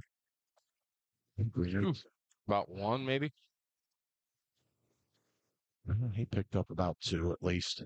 It's going to bring up 3rd and 4. Reggie Watson is out of the tent. However, his helmet is nowhere in sight, so I would call his return questionable. All right, doctor. Crusaders sent 2 out to the right, 2 out to the left. Looks like McCutcheon and Adams out to the right. Ponatoski in the shotgun. He's got Jocelyn in the backfield. Little throw, little pitch and catch. It goes out to that's Landon Adams. Landon Adams, and that's good enough to move the sticks. Just a little out pattern. Ponatoski, very direct. He knew what he wanted to do and just did it. You give him time. He doesn't need much space, but you give him time. Just like a doctor. He'll make you pay for it. Scalpel. Yep, exactly. He will slice and dice you. 8:29 as Landon Adams went out of bounds. Sam Hamilton, he's on the right side of the line. Looks like Dante Ware now is out on the right side. 3 receivers to the left. Ponatoski looking. He's getting flushed out. He is going to try to run. He does. He picks up a block downfield and gets taken out of bounds. Ooh. As there is some big time jawing. That was Dante's protecting his quarterback, man. You just keep on going, sir. Stay away from my quarterback. DJ Edwards, a linebacker for number 1 for the Firebirds, was getting pushed around by number 21, Dante Ware, and Ponatoski was right behind him. And Number one did not like that. Then they went helmet to helmet afterwards. I'm surprised we didn't see any yellow come out on that. 8:21 to go. 1st and 10 for the Crusaders. They're at the 17. 2 receivers to the left, 1 to the right. Ponatoski looks slant pattern as it looks like is that McCutcheon still going, and they can't bring him down. A touchdown there. Goodness, you can't stop him with just an arm tackle, man. That's Cooper McCutcheon. Second effort is incredible. Only man on the right side, slant pattern, took on multiple Lakota West defenders. One of them still down. He imposed his will and got it into the end zone. Crusaders now within 1 at the 8:15 mark. Lakota West defender is up and out. Crusaders setting up for that extra point. Set the snap. Augie Henson, the senior. He'll get it to another senior. Number 12, Tyler Jocelyn. Of course, the junior, Jack Malabar. Oh, that got blocked. Wow. It is just like, all right. 7-6 is the score. Crusaders are down. 8:15 mark, second quarter. Hopefully it doesn't haunt us. You're listening to WMOE and the Moeller Broadcasting Network. Tonight's game is presented by Genesis of North Cincinnati at our new location, 9848 Waterstone Boulevard in Cincinnati. Also brought to you by Columbia Hyundai and Acura, located at 10,981 Montgomery Road in Cincinnati. Just ask your neighbors. They bought from us, and ask for my guy, John McFarland, proud alumnus from the class of 1979. This is WMOE and the Moeller Broadcasting Network. We are back here at Mount St. Joseph University. Crusaders score the first miss of the year by tonight's number 6, Jack Malabar, musical number man, but looked like it got blocked. Yep. And that was not a broadcaster jinx, by the way, because I did not mention that he was perfect on the year up to that point. I was going to call him Mr. Automatic, so neither one of us said anything. So Dial it back, my friend. Dial it back. All right, if you're going to miss one, miss it early in the playoffs. Yeah. But let's hope that doesn't come back to haunt us. Malabar, and he boots that one, and it is right to the back line of the end zone. So the defense will come back out. 16-yard touchdown pass from Matt Ponatoski to Cooper McCutcheon. Of course, it was caught about 8 yards out, and McCutcheon really did the rest on that as he took the ball into the end zone. McCutcheon was a North Carolina commit. Yep. Decommitted. Send a play out like that to a couple coaches, might get him a little little activity, like he needs more activity. I'm sure there's other things on the table. Let's figure it out. Let's take care of business tonight, though. 8:15 mark. Lakota West with the ball and the lead. Second quarter action. And they hand the ball off, and they give it. It looks like that was number 2. Braden Johnson, or was that Kenyon Norman? Originally by number 26. Kenyon Norman, I think. No. Charlie Nelson was on the tackle for the Crusaders, though. Well, actually, 7:53 mark. Yeah, Kenyon Norman. They say no gain on that. Yeah. The ball stays at the 20. Now, what's great about it, right on the 20, you know exactly where they got to get to. There's no question. 7:41. They got to get to the 30. Let's see what they do. They're going to do a quick little out. They do a little and wow. Man, wide open receiver, and he dropped the ball. Caleb Willis slipped going out to cover. So huge break for the Crusaders. That would have been a fairly substantial That was gainer. Braden Johnson out there. That would have given the running back in the open space. Like, grease pig. He couldn't corral it. That thing went down. 7:34. Second quarter. It's a big third down. Yeah, 3rd and 10. Give them 8 or less. Trying to draw the Crusaders off. They're not. Smith goes back. He's under pressure. He throws a little out, and they're trying to get the first down. Does he get there? Nope. I don't think he does. He's going to be about 2 yards short, I think. Let's see where they mark it. It's all about the marking. Right in front of the Crusader bench in front of us, but he went out of bounds. Ooh. All right. Is that to the 29? Yeah. That is. How about the 29? Well, Firebirds have the lead. Are they going to roll the dice? I can't see them doing that. That would be. Well, let's see what they do. They change personnel. They do. Clock is rolling now. It's under 7. Wow, they are going to go for it. 4th and 1. Get a stop by the crew. Don't get drawn off. That's what they're trying to do. Play clock down to 3. There are no set to go anywhere except 5 yards backwards. Nope, timeout. They get a timeout.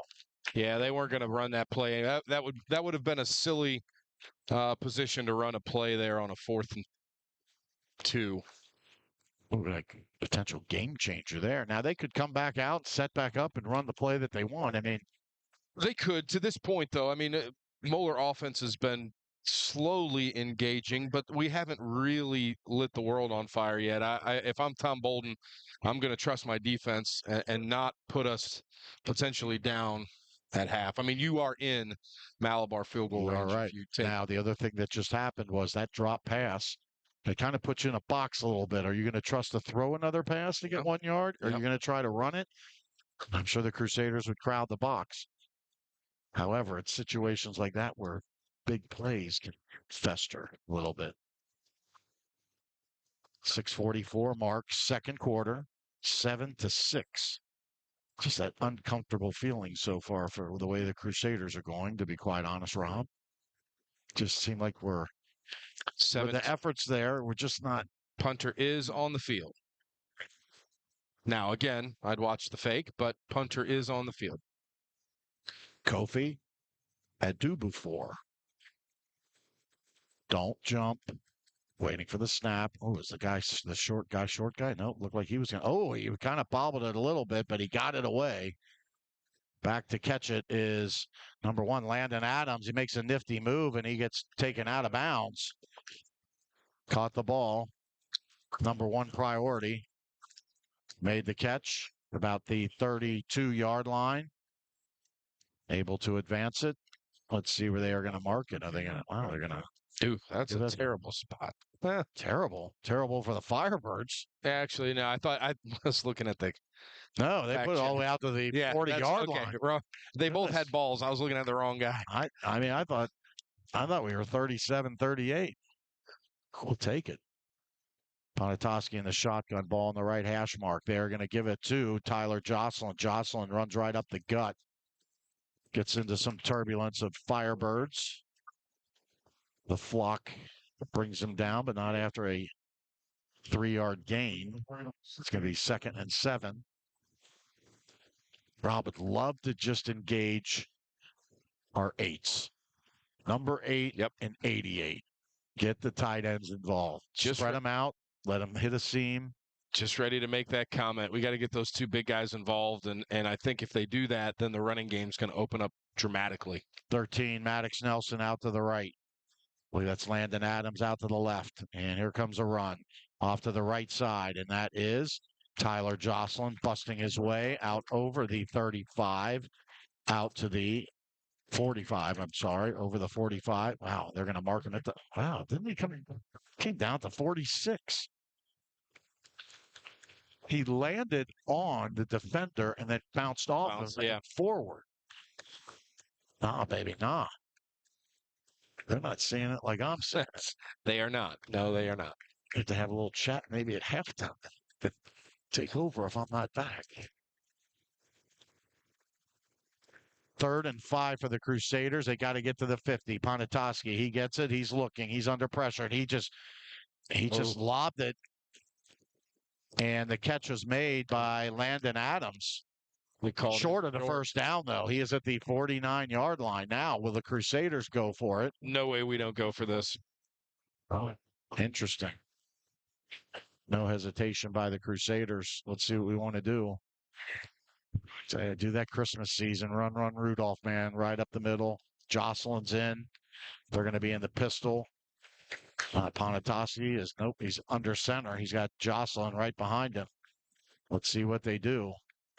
As they take the snap and they give it to Jocelyn. He gets first down yardage. He gets into Firebird territory. They are moving the pile.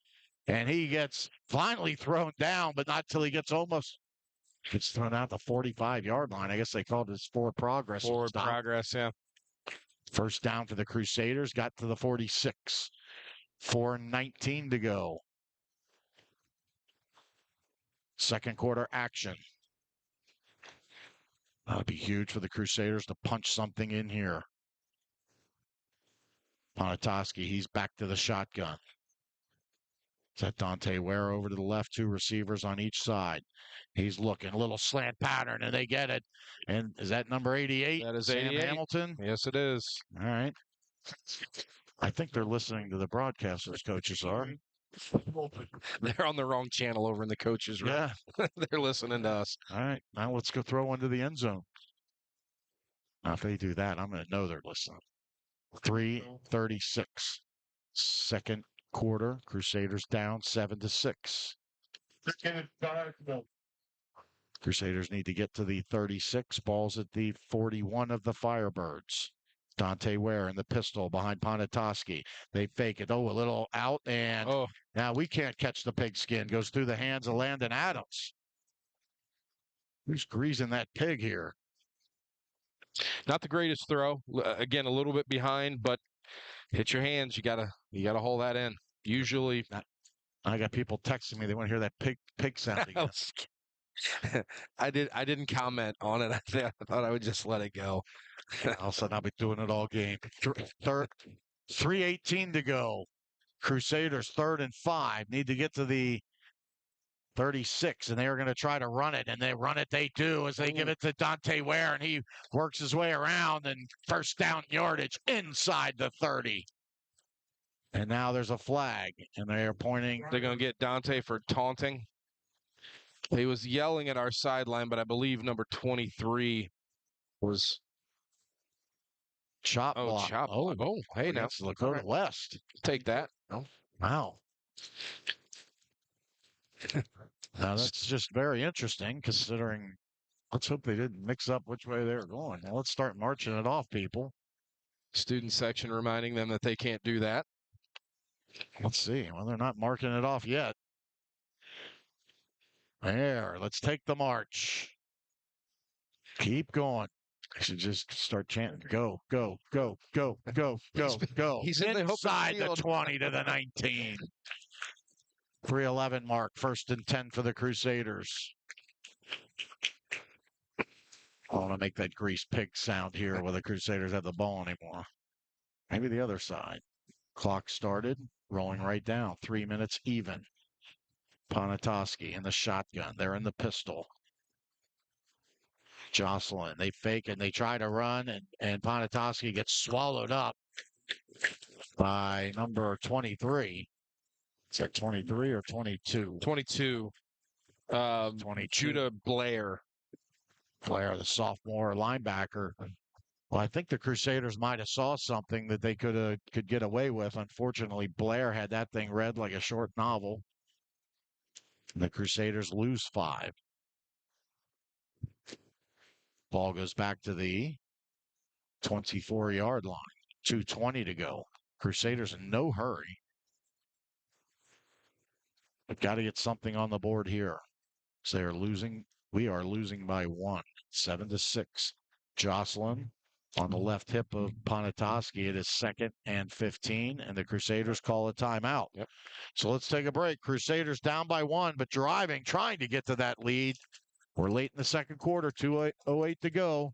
You're listening to WMOE. EMC is a proud sponsor of Moeller Athletics. Located just 7 minutes south of Moeller, 3365 Highland Avenue, right off I-71. Your trusted Buick and GMC dealer carries a full line of trucks, SUVs. How about the all-new electric super truck GMC Hummer EV? See my guy, Scott Sweeney, man of Moeller from the class of 2000. You mentioned Big Mo Barrett. Receive an offer you won't be able to resist. That's Mark Sweeney, Buick, GMC.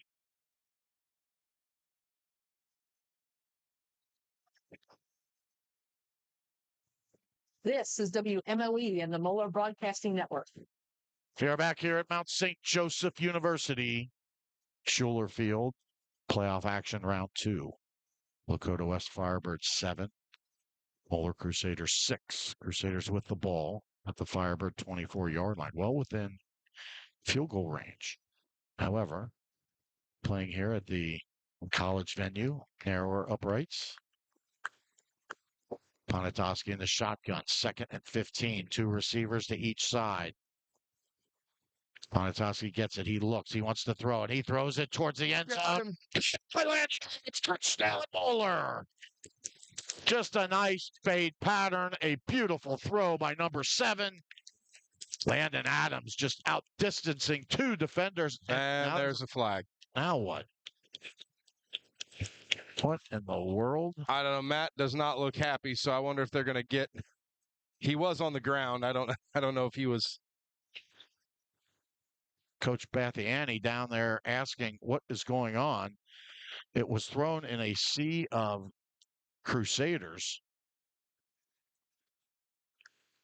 Let's not make this the NFL, the no fun league anymore. I tell you what, there's an awful lot of flags tonight, but the ones that prevent the chippy, I'm good with. But when you get the Crusader, there wasn't a Firebird around. And let's see, I guess they will assess that on the penalty. Coach Bathiani inside the 10-yard line asking for some help here. He's not thrilled. We're not thrilled. No, but the touchdown's good. Don't take that away. I'm thrilled about that. Crusaders are going to line up and kick it. Wouldn't that be assessed on the kick? On the extra point? It's on the kickoff, so it's... I don't know. I just broadcast. I don't know the rules. That's the second one blocked. The second one is blocked. So the Crusaders what are we doing? Having a little breakdown here. I don't know where that's coming from. I'd love to see a replay, but goodness, that's 2 in a row. They found something on us. It's the Crusaders unable to convert for the second time. Wow, we are absolutely perfect on extra points all year. Had 2 that looked miserable. Yeah. That one had no chance. No, it was swallowed by. It is playoff football, and it is the little things that can cost you big time. Now, 2:03 to go. Crusaders finally get a lead, 12-7. I don't know what the analytics say. I mean, I don't know. Go for 2 at that point. You're down, even it up. Now you get it blocked. You really wish you would have gone for 2. Now the Crusaders are going to get it backed up 15 yards because they celebrated a touchdown in some manner that was unacceptable to the no fun league. I tell you what, I don't know what the analytics say either, but I probably would have gone for 2 there to begin with, just because you get the ball back at halftime. It gets you an opportunity to go up a full score. Either way, they've got to score a touchdown. But if you didn't get it, I mean, basically we're in the same spot. So I probably would have gone for it there myself.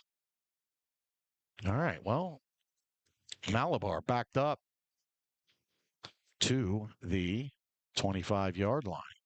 He's going to boot it, and he boots it kind of off to the side a little bit, and it takes a bounce, picked up about the 23-yard line, and it is going to get returned out to the 40-yard line, and that is... Lakota West players are just doing some funky things towards the end of each play.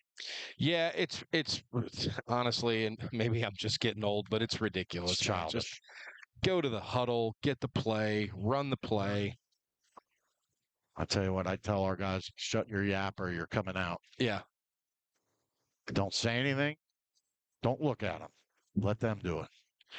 Now, with that penalty, the Malabar kick was not a super deep one as it bounced at about the 24-yard line. They returned it out over the 40, so 1:58 to go. Going to count on that Moeller defense again. So Lakota West waiting to snap. They're going to throw it, and they do. And grease pig, it went right through the hands of number 87. Xavier Radica. If the shoe fits, the grease pig noise is going to keep coming out. Leather to leather. 1:55 to go. Looked like he might have been able to pick up something, but ball hitting people's hands and going right through it. Now, Interesting. Let's see if they can get a stop here and maybe use a timeout and get that ball back again. Lakota West goes back to pass. They're going to do a little running back screen, and they are going to take it. Are they going? They say he stayed in bounds. Good. Keep that clock running. Let's get to halftime. Well, this is kind of like a catch-22. Now it's 3rd and about 4. I would call timeout if we get a stop here, though. Just absolutely throwing it out there. Get the ball back and let's go. Now they're going to try to throw it again. They do a little out. Their wide receiver cleared things out. Carmelo Jordan, number 14, with the reception. Just flared out, wide open. Well, let's not talk about timeouts now. No. He stepped out of bounds and the clock stops. It's in Crusader territory at the 46. Now they do have a big leg kicker who happens to be number 17, Kofi Adabufor. He's getting his name called a lot. Hopefully not soon. As Smith goes back to pass, he's under some pressure. He eludes. He is going to throw it, and does he make the completion? He does, down near the 31-yard line. Man, good coverage by Dodsworth. Paxton Dodsworth in coverage. Good coverage. Just really good catch. Great catch there. Clock starts again. 1:12 to go.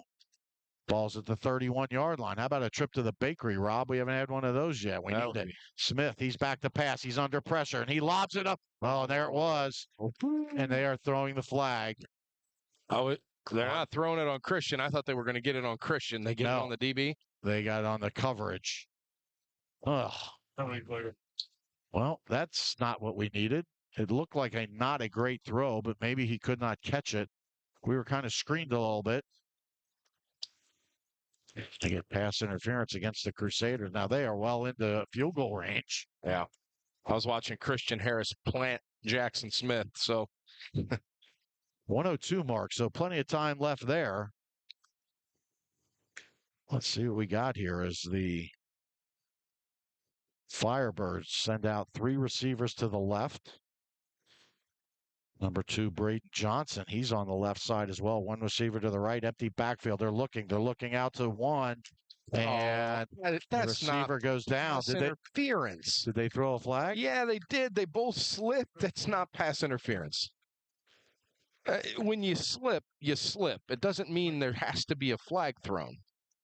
Penalty flag on the field. Yeah, throw it on the field, not against the Crusaders. Let's see what we got here. Building using it Moeller.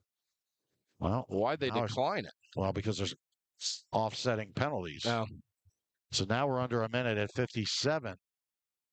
Big old moon coming out from the clouds. Moon's at about 95.8%. Last I checked. 1st and 10. Smith gets the shotgun snap. He's going to get flushed out to the right. He wants to, and Christian Harris goes and gets it, and he throws it. Oh, goodness. And it hit the turf, luckily. There's another flag. Oh, goodness. Pass incomplete Let's see what we got here. by Christian Harris. Now, the Crusaders were clapping, so this may be against the Firebirds. Pass interference against the Firebirds. Yep, back them on up.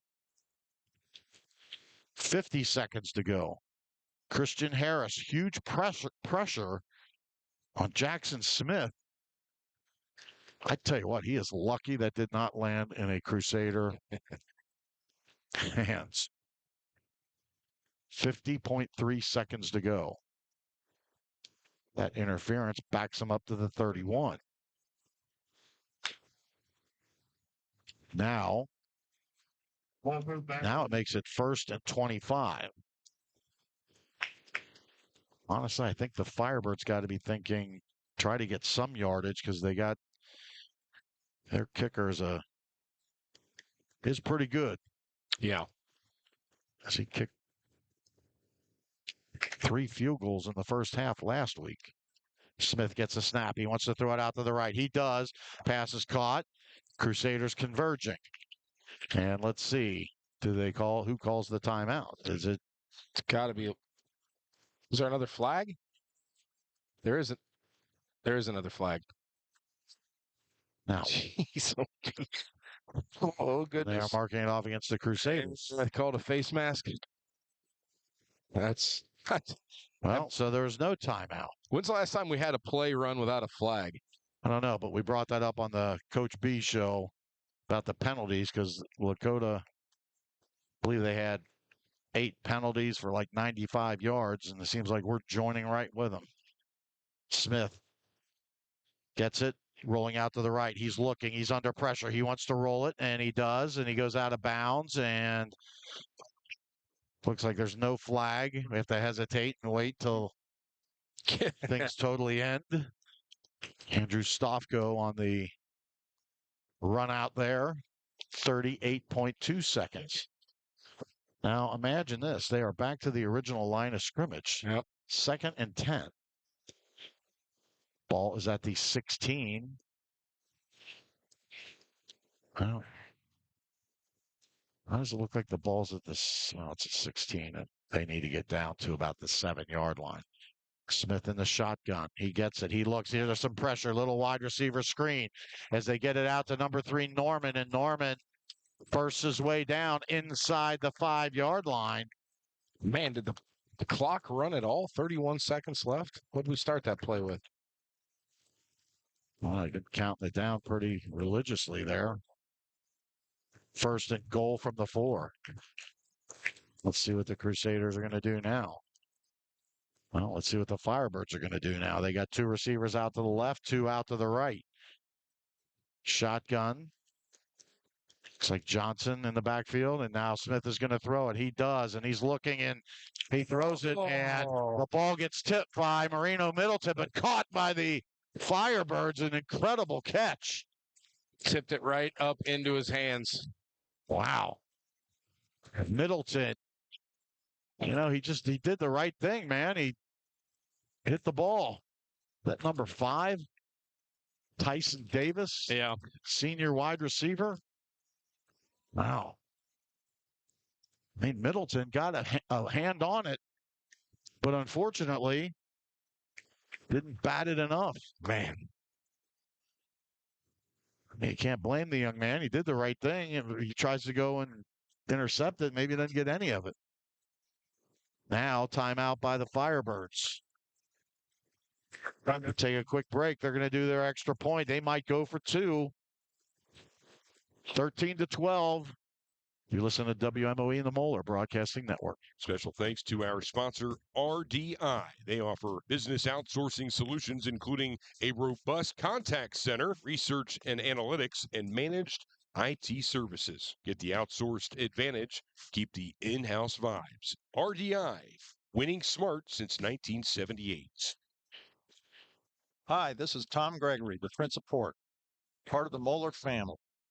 Montgomery Inn is proud to partner with Moeller Football and Countdown to Kickoff on WMOE and the Moeller Broadcasting Network. This is WMOE. Back here at Mount St. Joseph University, Firebirds just scored on a really, I mean, that was focused on the pigskin, that young man, because Middleton hit that ball. And yeah, he did. He caught it, kept his feet in the end zone. Only saving grace would have been if he would have been out of the end zone, but we're not that lucky tonight. No. Ball is placed at the 3, and the Firebirds are going to go for 2 because they are up by 1, 13-12. Wow, that brings back flashbacks of that Princeton game back in the late 70s. Firebirds in the shotgun. Oh, that's there's a false movement, and they are going to back him up. Now, let's see if that changes what Tom Bolton wants to do. I would think it would have to. You go from 3 yards to 8 yards. And yep, that changes the whole trajectory, and that mean that literally. Let's see if we can get a block here. What do you think? Yeah, I think either way, though, we're going in with a deficit. But we'll see how the Crusaders respond. So they're setting him up. Ball will be placed at the 15. And the narrower uprights, but still pretty close in. They wait for the snap. The snap is up, and it is up and good. So tack on 1. All that to get 1 point. 14-12 is the score. Crusaders find themselves down. Yet again. It'd be a good time for a little bit of a return here. Ponatoski is 11 of 14 with 2 touchdown passes for 94 yards. He's been sacked twice. Landon Adams, 6 catches, 69 yards and a touchdown. Cooper McCutcheon, the 16-yard touchdown. Carson Ko back in action. He's got 1 catch. But the Crusaders find themselves down. Still got half a game to play. But it just seems like we're not in our rhythm that we've had before many times. Yeah, it's tough to get into a rhythm with all the penalties, though. It's been a little disheartening, to be quite honest. Penalty-wise. 6 penalties for 70 yards. And there's another flag. What are we? That's got to be on West. Oh, yeah. They left early, I would assume. Check that. Make that 7 penalties on West. Should back them up 5 for 75 yards. Crusaders with 4 penalties for 40. If you would have told me the over and under was 15, I would have taken that over. Yeah. Penalties? Doesn't seem like Unless it. the decline ones don't count. Well, Rob, we have had the pleasure of calling some pretty beautiful games. Even the one we lost out in Ironton was a heck of a game. This one, not so pretty. Yeah, it's a little different here. Got to get it together. Oh, it's interesting. Who is this kicking off? It's still. Is it number 17? Yeah. Okay. And they nice work. Finally, they recognized it. He just went and set it up at the 40-yard line and back him off 5 yards like they were getting a freebie. He was set to kick that at the 40. Yoo-hoo. Someone paying attention out there? Glad they caught it. Why they walk it? Is that like a march type thing where you walk it off? You get to do that? Maybe whose turn it was, they didn't line up and get it done. And here comes the kick. And he puts it into the end zone and about halfway. Man, young man's got a leg there. Did we get any more penalties? Everyone's kind of cheering. Nope. 23.7. Let's see what the Crusaders do. Man, the smart move's probably to take it to the locker room and get the ball at half, but it really, 23 seconds, 2 timeouts, that one. Well, or do we run the Tennell Bryant play? Where we line up like we're taking a knee and hand it on off? No. I love that play. That was awesome. That was a great play. Should have brought it back. But didn't happen. So at halftime, the Lakota West Firebirds are going to have a 14-12 lead. I'm going to say we got to go get our mojo. Yeah. Get it figured out. Got to get something. Otherwise, you only got 2 quarters left, and equipment turning day will be Monday if it doesn't happen. So. That's right. All right, we're going to take a break. We got a halftime show for you and a good one. From Mount St. Joseph University, Crusaders down 14-12. We got a great second half coming. Stay with us. You're listening to WMOE and the Moeller Broadcasting Network. Moeller fans, this is Jeff Schneidel, class of 1984, for all your real estate needs, buying, selling, or even talking about holding properties. Contact me, Jeff Schneidel, Moeller, class of 1984. Call me at 513-484-0666 or email me at jazzco@comey.com. That's JASCO@COMEY.com. Go Big Mo. The Mariners Society of Moeller High School recognizes the commitment and support of Moeller's most generous and mission-minded investors. Members take a leadership role by making a minimum annual donation of $1,000 or more, which supports the men of Moeller. Thank you to all of our Mariners Society members, and let's go Big Mo. Moeller fans, tonight's halftime is presented by Gateway Logistics. Gateway Logistics keeps your business moving at the speed of the game. With cutting-edge technology, real-time insights, and unmatched customer service, we deliver smart, faster, and more reliable logistics solutions. Gateway Logistics, where strategy meets momentum.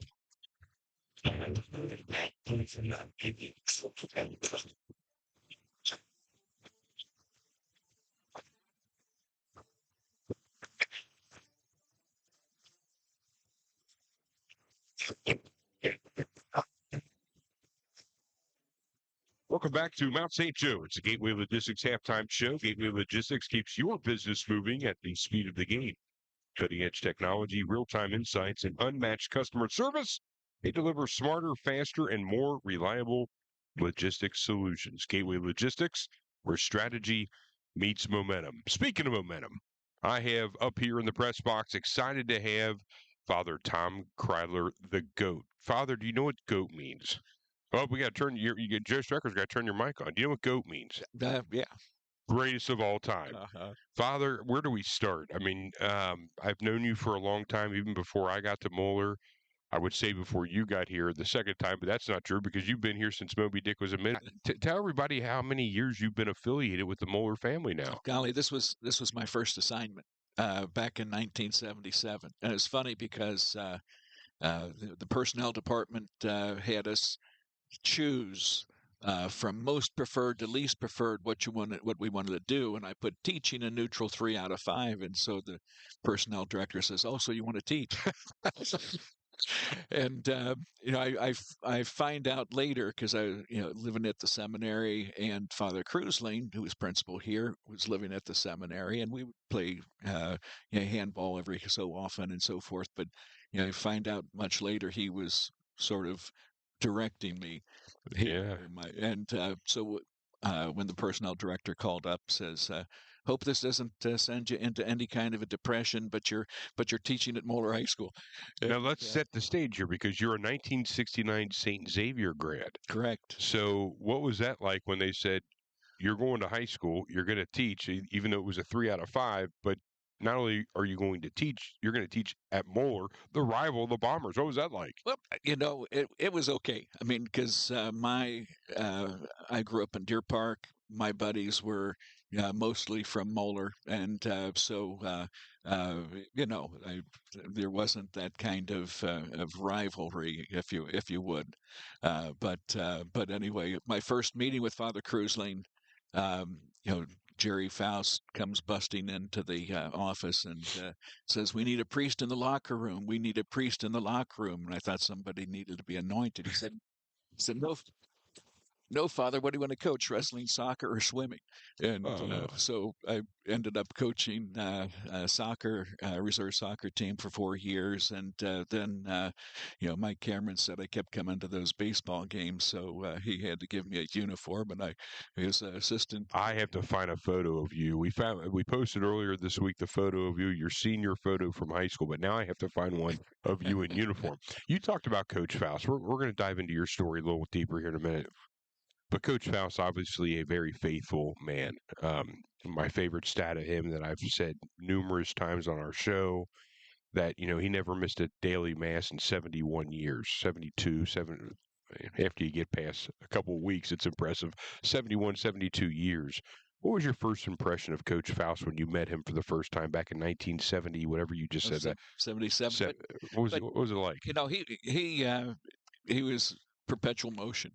Yeah, that's a good way to put it. But he really had a focus on the school, on athletics and faith. I mean, when I was head of the religion department back then, he made my job so much easier because he was a believer. He was someone who was concerned about the faith. I mean, obviously, going up and down the sideline saying "Say a Hail Mary," kind of thing. But was it at first though? For me, externally, I'm just being full, and I've told his family this. I've told Coach Faust this. At first, I thought maybe this is, I don't want to say a show. Is this just something he's projecting? But he doesn't. And then I come here to Moeller. I got to know him very well. He became a mentor of mine, and I knew just the opposite. It's every bit of his being is his relationship with Jesus, specifically the Blessed Mother, and how authentic it is. And I was just wowed by that and inspired by that. You got to see it every single day, especially as you just said, the chair of the religion department. It was every bit of his being was to get to heaven. And that's a good man. I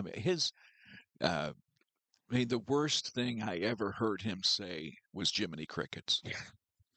I mean, it was one of those things where, he might have been angry, this, that, but that was the worst thing I ever heard come out of his mouth.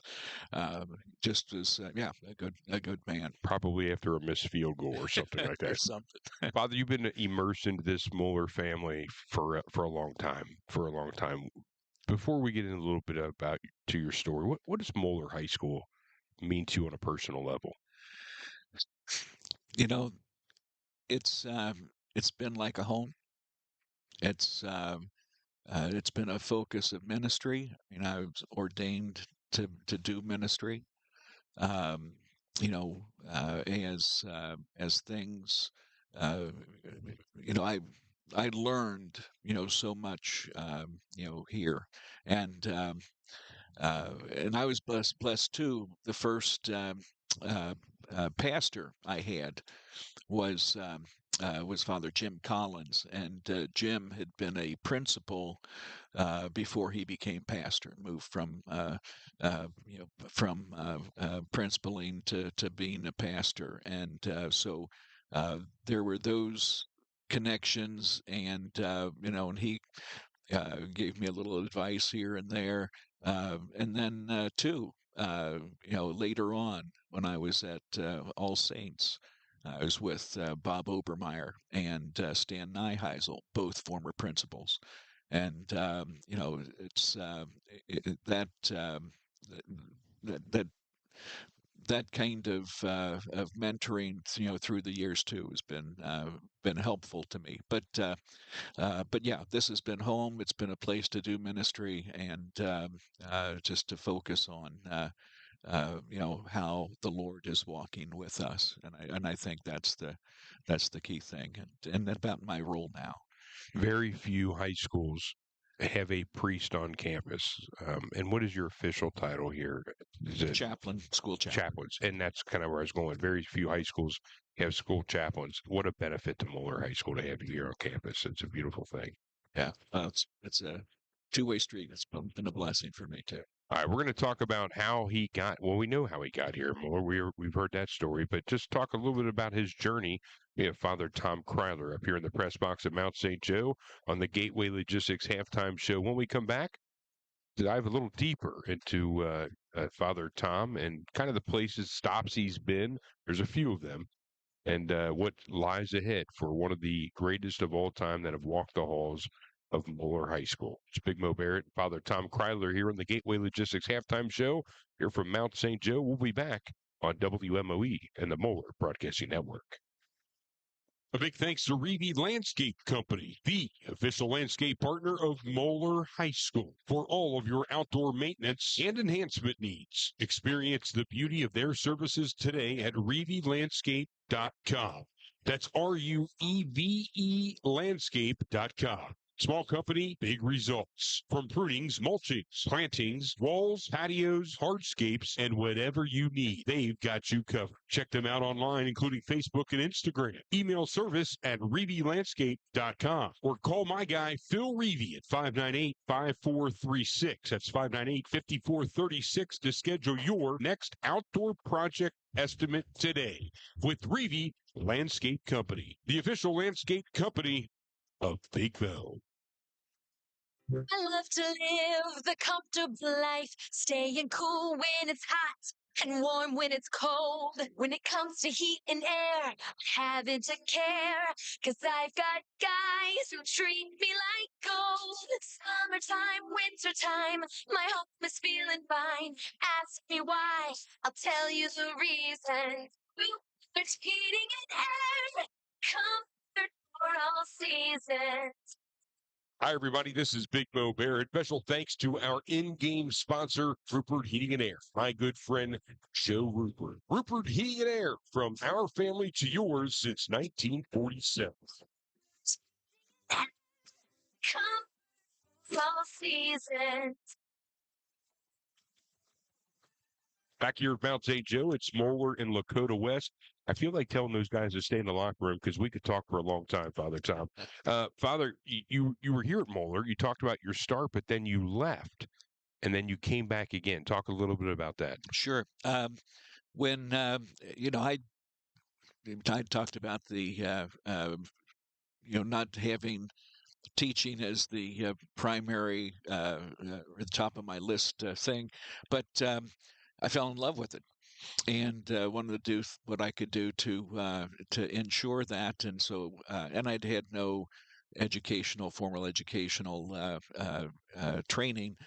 So I went back and got my master's and doctorate in education administration, and so and then I actually was away for a year, the 85-86 school year. I was doing my residency at UC, and then came back as assistant principal, and then in the 89-90 school year, mid-year, I was assigned to do principaling in Catholic Central in Springfield, Ohio. So I was up there for 6.5 years, and the transition around that was my mom had been ill. And she died in 1995. My dad had a little stroke within that year, and so I transitioned back to be pastor, and was pastor at St. Margaret of York for 12 years. Amen. And had the blessing. They got a statue of you up there.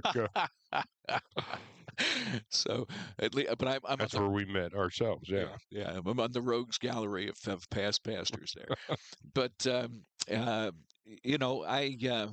had the blessing of having my dad live with me the last 8 years of his life, and you knew that you helped with him, and you and your mom, and at the end. But I was there for 12 years. He died in 2005. And then came to IHM when my term was up. Was there for 14 years, and then in the reconstruction of life, and I was 45 years ordained, and and 70 years old at the time, and so I said, okay, it's time to retire. Hang it up. And not so fast, my friend.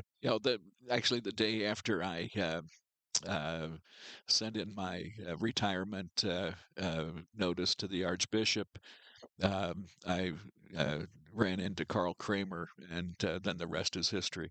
Yeah, that's great. Yeah, we were able to come here, and it's been great.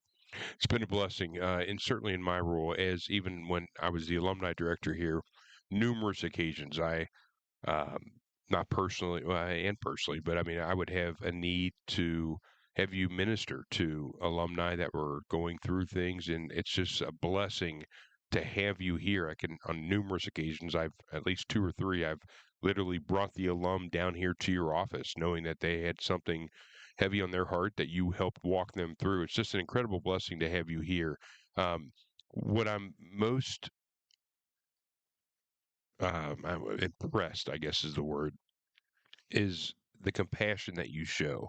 You have and I know you don't like me talking about you, but you have an incredible compassion. And I see it most during funerals, the difficult times we've had here at Moeller. Michael Curran comes to mind, and walking that family through that. Where's that compassion that you have that everybody talks about Father Tom? I want him to do my funeral. I want it. Where's that compassion come from? A good question. I don't know. I think it has to do, maybe with my family, how I was brought up, my own educational training, just gaining a sensitivity to what folks are experiencing, and I'm if I can do that, walk with folks, through those times. I mean, I've said with, when talked with the student body in regards to Dylan's death, that the Lord doesn't rescue us from difficulties, but the important thing is that we see Him with us, and walking with us. One of the key things for me was, and Jesus wept in the scripture passage. 3 times in the Bible, correct? In the gospel, correct? Three verses, one verse, shortest verse in scripture, 3 words, and Jesus wept when I was experiencing the death of his friend Lazarus, and before he raised him. And I think all of that, compassion, if you will, is something that bespeaks the Lord's experiencing with us. So beautiful. You talk about compassion, and you can bring up another similar word, empathy, and good time to bring that up, because the empathy is understanding what somebody might be going through. You don't have personal experience, but having that sympathetic feeling about not knowing what they're going through, but appreciating those hardships. And we talk about the canned food drive happening now at Moeller. Good time to bring this up, and I didn't know this until you brought into it. St. Vincent de Paul has a definitive need, more so than any year they've had. We got the canned food drive going on right now. Nick's doing a great job down there. Talk about a little bit about the importance of the Moeller family rallying behind this canned food drive. Yeah, and Nick Hosmer, who's dealing with all of the service things and campus ministry here. But he received a communication from St. Vincent de Paul and was reading it to me this morning that they are experiencing the strongest need that they have in ever. That they've what they would give out normally in a week, they're giving out in 4 days, and it's that time, and what's going on. So yes, it's a great need for our community, and I know that the canned food drive will help address a lot of that, and sometimes in our own lives and in our own community, people are experiencing that food insecurity too, and so you don't want to say or put people in position that to try to do what they can't do, but if they can do it anyway, that's the if you can do it. Well played, Father. Yeah. Father, I got to talk to you forever. I feel like keeping those boys in the locker room. You are you're a living historian of Moeller High School, all of your experiences, and you continue to give to the Moeller family. Very, very much appreciated, and we really appreciate you coming on the Gateway Logistics Halftime Show. Yeah, thanks, Barrett. God bless you. I got a lot of stories about you I could share too, but you're off the hook on this one. We got Moeller, Lakota West are coming out of the locker room now. We have more in-depth team coverage. Jeff Schneidel and Rob Foltz will have all the play-by-play action shortly, alongside executive producer Joe Strecker. Here live from Mount St. Joe, it's Moeller, Lakota West, WMOE, and the Moeller Broadcasting Network. Mercedes-Benz of Cincinnati and Mercedes-Benz of Westchester are changing the game when it comes to buying, selling, or trading your next vehicle. Choose from our premium inventory online or in store and add luxury to your daily commute. Or bring your car to us and we'll give you an offer in minutes for you to sell or trade towards your next dream Mercedes-Benz. With brand new inventory arriving daily, an exceptional customer experience, and a brand new state-of-the-art showroom opening this fall, there has never been a better time to visit Mercedes-Benz of Cincinnati and Mercedes-Benz of Westchester. We're changing the game. Ice, speed, and adrenaline collide with our Moeller Crusader hockey team this season. The skaters exhibit finesse, power, and unmatched teamwork as they take the puck to victory. Johnson scores! Witness their relentless pursuit of goals and unwavering spirit on the ice. Join us in cheering on the Moeller Crusaders and experience hockey greatness on WMOE and the Moeller Broadcasting Network. One mission. Hunger and wanting to win. Moeller Crusader basketball. We have a liftoff. There's only one place for you to go to get all of the action. Time to fly on WMOE and the Moeller Broadcasting Network. The Moeller High School canned food drive is on. My name is Kaylee Richter, a senior at Moeller High School. Join our men Moeller as we rally to fight hunger in our community. Every can counts, so bring your donations and help us make a real difference this year. Your generosity supports St. Vincent de Paul, Catino Choice Food Pantry, and St. George Interfaith Food Pantry. Visit the Moeller campus for a complete list of needed items, and remember, all donations are due by November 20th. Let's show what Moeller Brotherhood is all about. Service, spirit, and heart. The Moeller Canned Food Drive. Together, we can.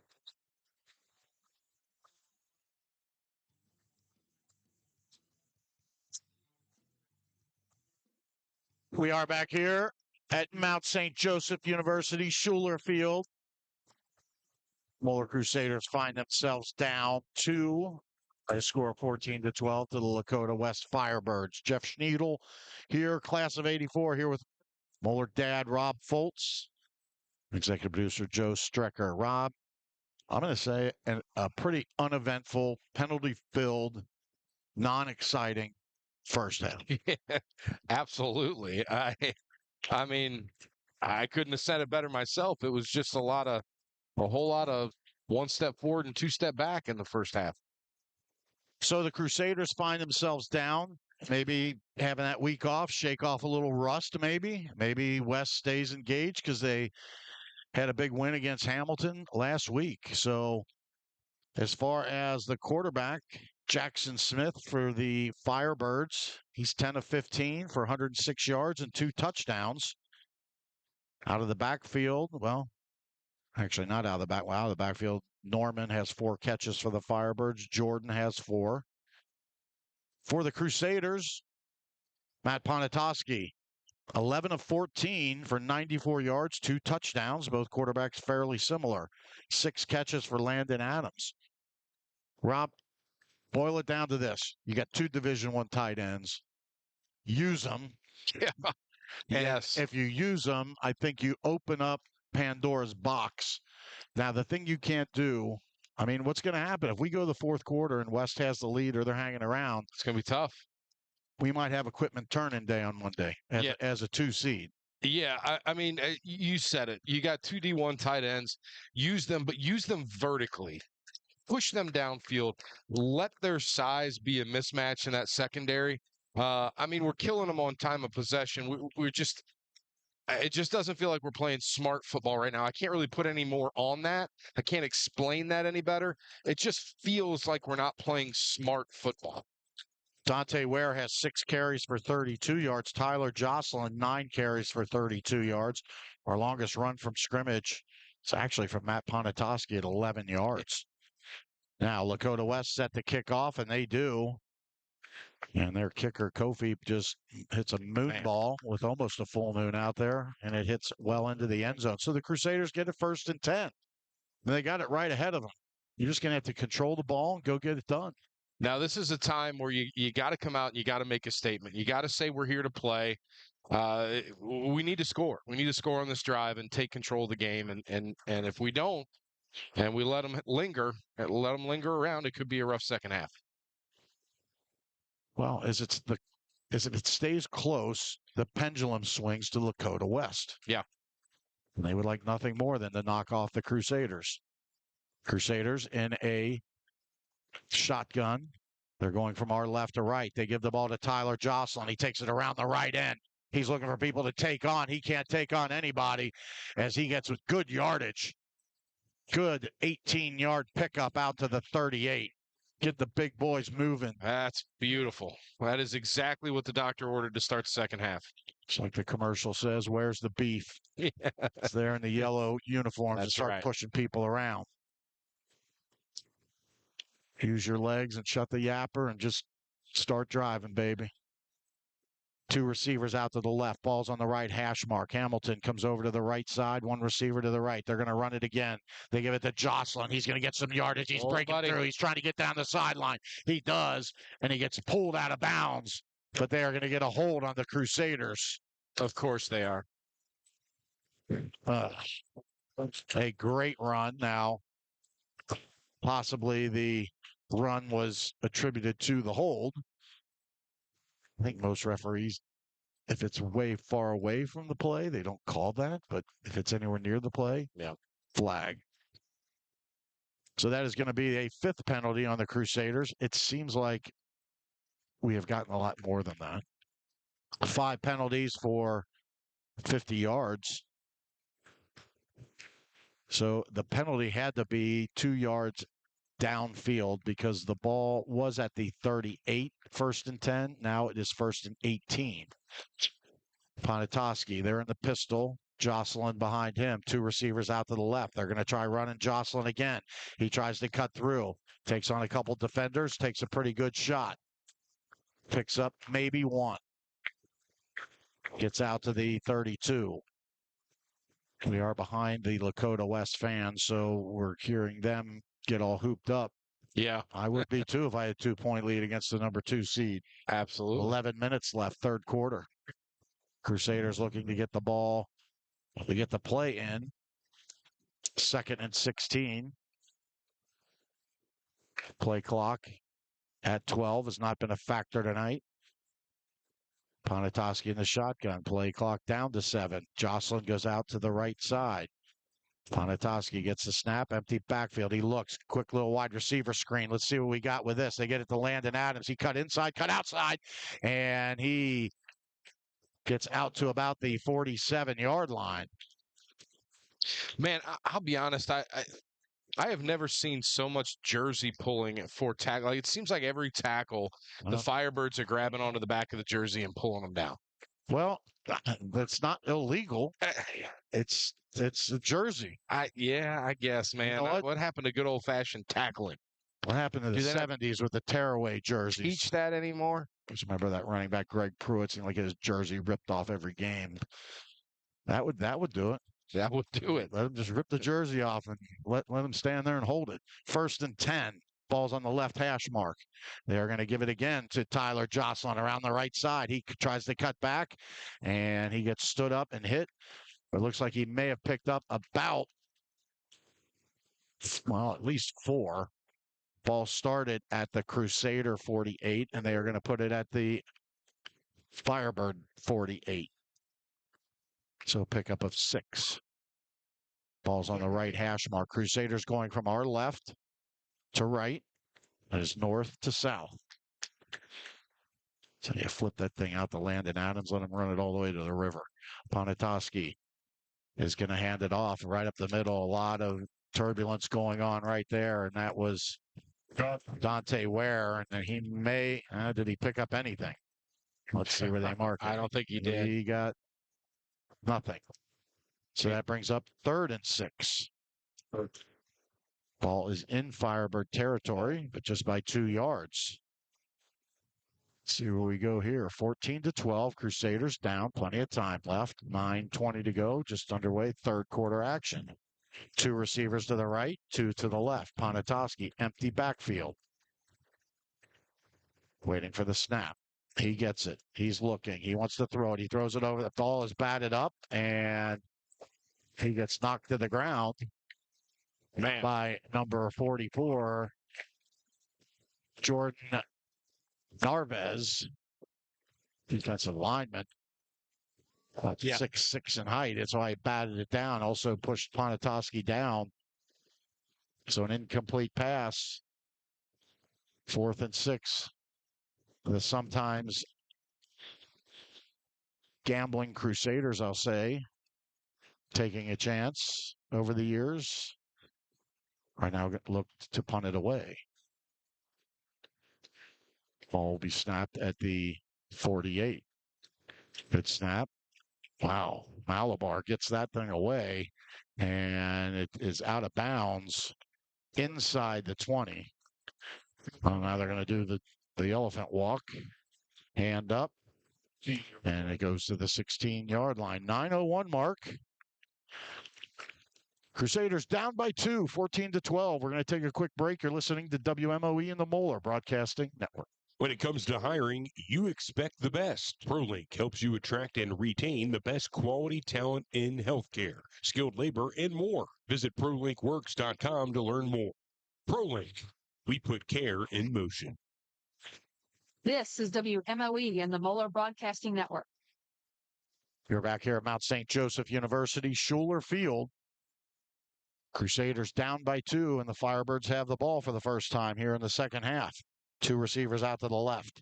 They're going to try to run the ball right up in the middle. Ooh, let's see if there was any yardage. 1, if anything. Let's see who that ball carrier was. It looked like it was number 2. Yeah, Braden Johnson. Braden Johnson. Here, Barrett Cohen say Andrew Stofko on the tackle. There was a bunch of Crusaders there. Clock rolling. 8.5 left, third quarter. 2nd and 9. Firebirds looks like they need to get out past the 26-yard line. 2 receivers out to the left. Ball's on their right hash mark. They're going from our right to left. They're going to throw it out. Little wide receiver screen. Ball is caught. Oh. Receivers kind of stood up, and that was number 3, Norman, Kenyon Norman. And then someone came in to finish him off, but picked up about 5 yards. Yeah, Grant Emery was the finisher on that play. Might have picked up 6. Let's call it 3rd and 3. They need to get out to the 26. Ball's at the 23. Ball's on the left hash mark. 2 receivers crammed into the left side. Everybody packed in the line of scrimmage. They're going to try to run it around the right side, and no go as the Crusaders swarm. Who was that? Was that Middleton? Ricardo Harris. Ricardo Harris. And I think Stofko might have been there. Yeah, Stofko got the initial hit. I saw number 2, but 42 made that initial contact and got him down by the legs. So the Firebirds are now going to need to punt. Number 1, Landon Adams, is back at about the 35-yard line. Number 17, Kofi Adebufor. He's got a boomer of a leg, both punting and kicking. That fair catch is being called by Landon Adams, and he backs up to about the 32-yard line, maybe the 33. It'll be 1st and 10 for the Crusaders. Fair catch. Again, in my book, just corral the ball. Just secure it. Yep. Just get it to the offense. 6:53 to go. Crusaders come back down by 2, 14-12. I don't want to get too far ahead of us, Rob, but if you score a touchdown, does it matter? I guess going for 2, go for 1. You know, I guess you go for 2 because what's the difference between 5 and 6? Yeah, agreed. Then you score again. Then you go back up by a natural 7 if that's needed correct. Or whatever. Ponatoski, he's going to be scrambling, and he is looking. He's going to throw it along, find someone along the sideline. Landon Adams. And Adams gets first down yardage. Ponatoski scrambling. A little bit of a gasp, so to speak, because one of the linemen was chasing just Ponatoski. And was that Cooper McCutcheon that came in, or was that Hamilton? I think that one of the 8s, came back and secured him and opened him up a little bit. Able to get that ball off to Landon Adams, who caught it and danced along the sideline out to the Moeller 48. He went out of bounds, so the clock stopped at the 6:43 mark. 1st and 10 for the Crusaders. Looks like Tyler Jocelyn behind Ponatoski in the pistol. They're going to give it to Jocelyn. He's going to run it right up the gut, getting some hard yardage, getting some help from his linemen. Man. They're pushing him forward. That was number 70. That was Patrick O'Brien, just came in and road graded him a forward about 3-4 yards. I like that. Let's keep road grading. Let's level this thing out. Now, Jocelyn got about a good 4 or 5 on his own, but he certainly got a couple extra yards from the offensive lineman help. O'Brien, the key one there. Clock rolling, 6:10, third quarter. Ponatoski with the ball right in the middle of the field. He's got Jocelyn to his right hip. He gets it. He looks. He fakes it out. He's going to throw a little slant pattern and almost picked off. Sam Hamilton had to turn DB on that one. That was. And luckily he did because DJ Edwards was in coverage and almost picked it. You are exactly right. Hamilton had to go into that defensive mode and luckily knocked it away. Wow, that was 2nd and 3. That would have been painful. Yeah, very much so. We're under 6 minutes, half the quarter gone, 5:59. Clock stopped with the incomplete pass. 3rd and 3. Jocelyn in the backfield. Ball's right in the middle of the field. They're going to give it to Jocelyn. He's going to run it right up the middle. Let's see where they go. And they're moving the pile and moving the sticks. And a bunch of Crusaders, they're still battling. It's going to be a first down. Well, you don't blow the whistle. Everything's fair game. That's right. And that moves the sticks down. Crusaders get it to the 41-yard line. Clock starts to roll again. Now down to 5:45. Got to get it in the end zone. Well, I guess you could kick a field goal, but tight game. Let's do touchdowns. We like touchdowns. Let's get a couple of them. Yeah. 5:30 to go. 1st and 10 for the Crusaders. Ball's at the 41. 2 receivers out to the right, 1 to the left. Looks like Dante Ware in the backfield. They're going to give it to him. He cuts in the left side. He's trying to move forward. He does. Tries to get some help from his linemen. And they say his forward progress was stopped. But he gets it inside the 40 down to about the 37. So a pickup of 4. It's going to bring up 2nd and 6. It's a pretty solid run. He got skinny there. He got more than I thought he was going to get. Clock meanders under 5 at the 4:55 mark. They bring in Tristan Jackson. And Tyler Jocelyn. Out goes Dante Ware. Crusaders have 3 tight ends in. Jackson on the left side of the line, Hamilton on the right. Now Jackson comes over. He's next to Hamilton. Strong right side. Let's see if they run it. They do. They're going to give it to Jocelyn. He takes it around the right side.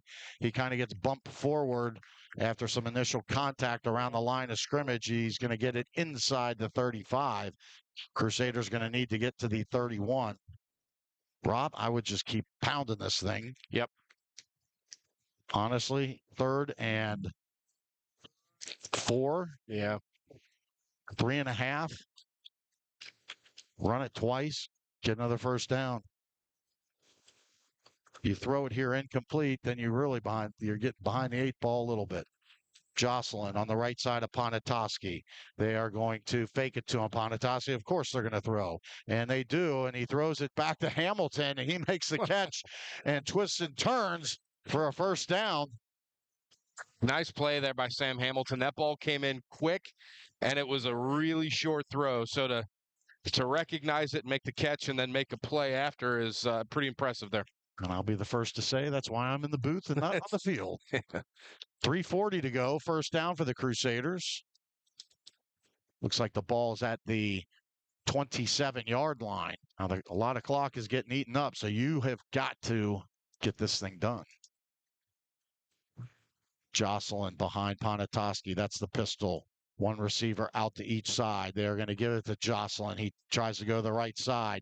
He tries to break free. He's still using his strength. And wow, someone hung on for dear life. And luckily they did, because he would have been to the end zone. Who was that? Lenardi? Do we have a flag down? Is there something going on? No. They are stopping everything to move the chains. 3:11 mark, another first down. Yeah, they had someone with the, I think, helmet came off. Wow. Has to go out of the game. Ball is at the 17-yard line.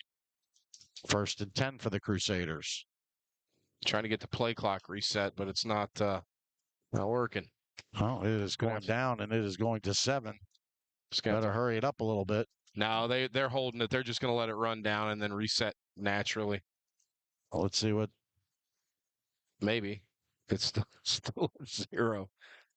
All right. Well, the game clock has not moved. Still 3:11. So let's see what we got. Are we going to call it? The referees looking at each other, pointing. Yeah, I think they're going to call it on the field. Let's see what we got. Are we okay? Everybody looking, everybody pointing. Start that play clock. It is, they let it go to 0, so it's going to be on the field, like you said, Rob. Good work. Ponatoski gets a snap. He looks. He wants to lob it deep. He does. He tries to get it out to the freshman receiver, number 81. It's Jaden Davis. Was that Sam Hamilton? Was it? Or Cooper McCutcheon? All I saw was an 8. I thought I saw 1 behind it. Nope. I think you are right. Cooper McCutcheon. I thought it was 81. Well, when McCutcheon is supposed to be a tight end and he's out as a wide receiver, that's a good thing. Well, there's my mulligan for the night. Yeah. All right, we're done. Brings up 2nd and 10. Just keep running that ball. Jocelyn in the pistol right behind Ponatoski. Ball's on the right hash mark. They are going to give it to Jocelyn. He's going to try to work the right side. He is going. He's crashing through. He's trying to get, and he gets, does he get inside the 5? Does he get near the 5? He gets inside the 5, I believe. He does. Down to maybe the 3.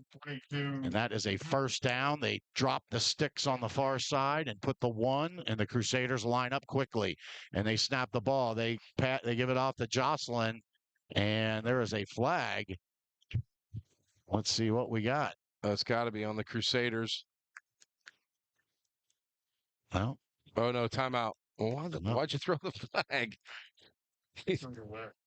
Wow, interesting. All right, Crusaders trying to drive. They need to finish at 2:49 mark, 3rd quarter. Still down by 2, 14-12. You're listening to WMOE and the Moeller Broadcasting Network. Hudon Construction has been a leader in interior commercial construction for over 13 years. Just like Moeller is committed to building remarkable men, Hudon is committed to building successful partnerships with employees, clients, and subcontractors. Hudon builds to win. From Motown to the Motor City, McCluskey Chevrolet drives Crusader pride. Over 20 Moeller grads are on the championship team at the world's largest Chevrolet dealership. McCluskey Chevrolet, the #1 in the world and #1 for your Crusaders. This is WMOE and the Moeller Broadcasting Network. Here back here at Mount St. Joseph University. Matt Ponatoski, 14 of 20 for 133 yards. Landon Adams, 8 catches, 100 yards. Tyler Jocelyn, 90 yards on the ground. Looks like they have the Havoc offense in with Christian. Oh, and they want to throw it, and they are looking. Ponatoski scrambling. He's trying to find a way. He wants to throw it. He throws it back. Man, he almost had him. Wow. Had Sam Hamilton cut. Was that Sam Hamilton? No. Yeah. Well, they had the Havoc group in, so I thought they were going to run it. They didn't. Then it was Havoc. No, that was Jackson Meerdink. Oh, the penalty on the Firebirds. Offsides. I'll take that. All right, so 2:47 mark. I guess if we're going to go half the distance to the goal. Now, what do we have? Now, I think we went timeout Lakota. Man, that's some injury timeout. Oh, injury timeout. Okay. I don't see anybody down. Well, hurt their pride, maybe. Is there someone down in the end zone? Down outside the end zone? I don't. Really? Looking that way down on the right. Is it? Oh, yeah, I think there is. All right. Yep, I see it. So no timeout is assessed. Ball's at the 4-yard line, 2:47 mark.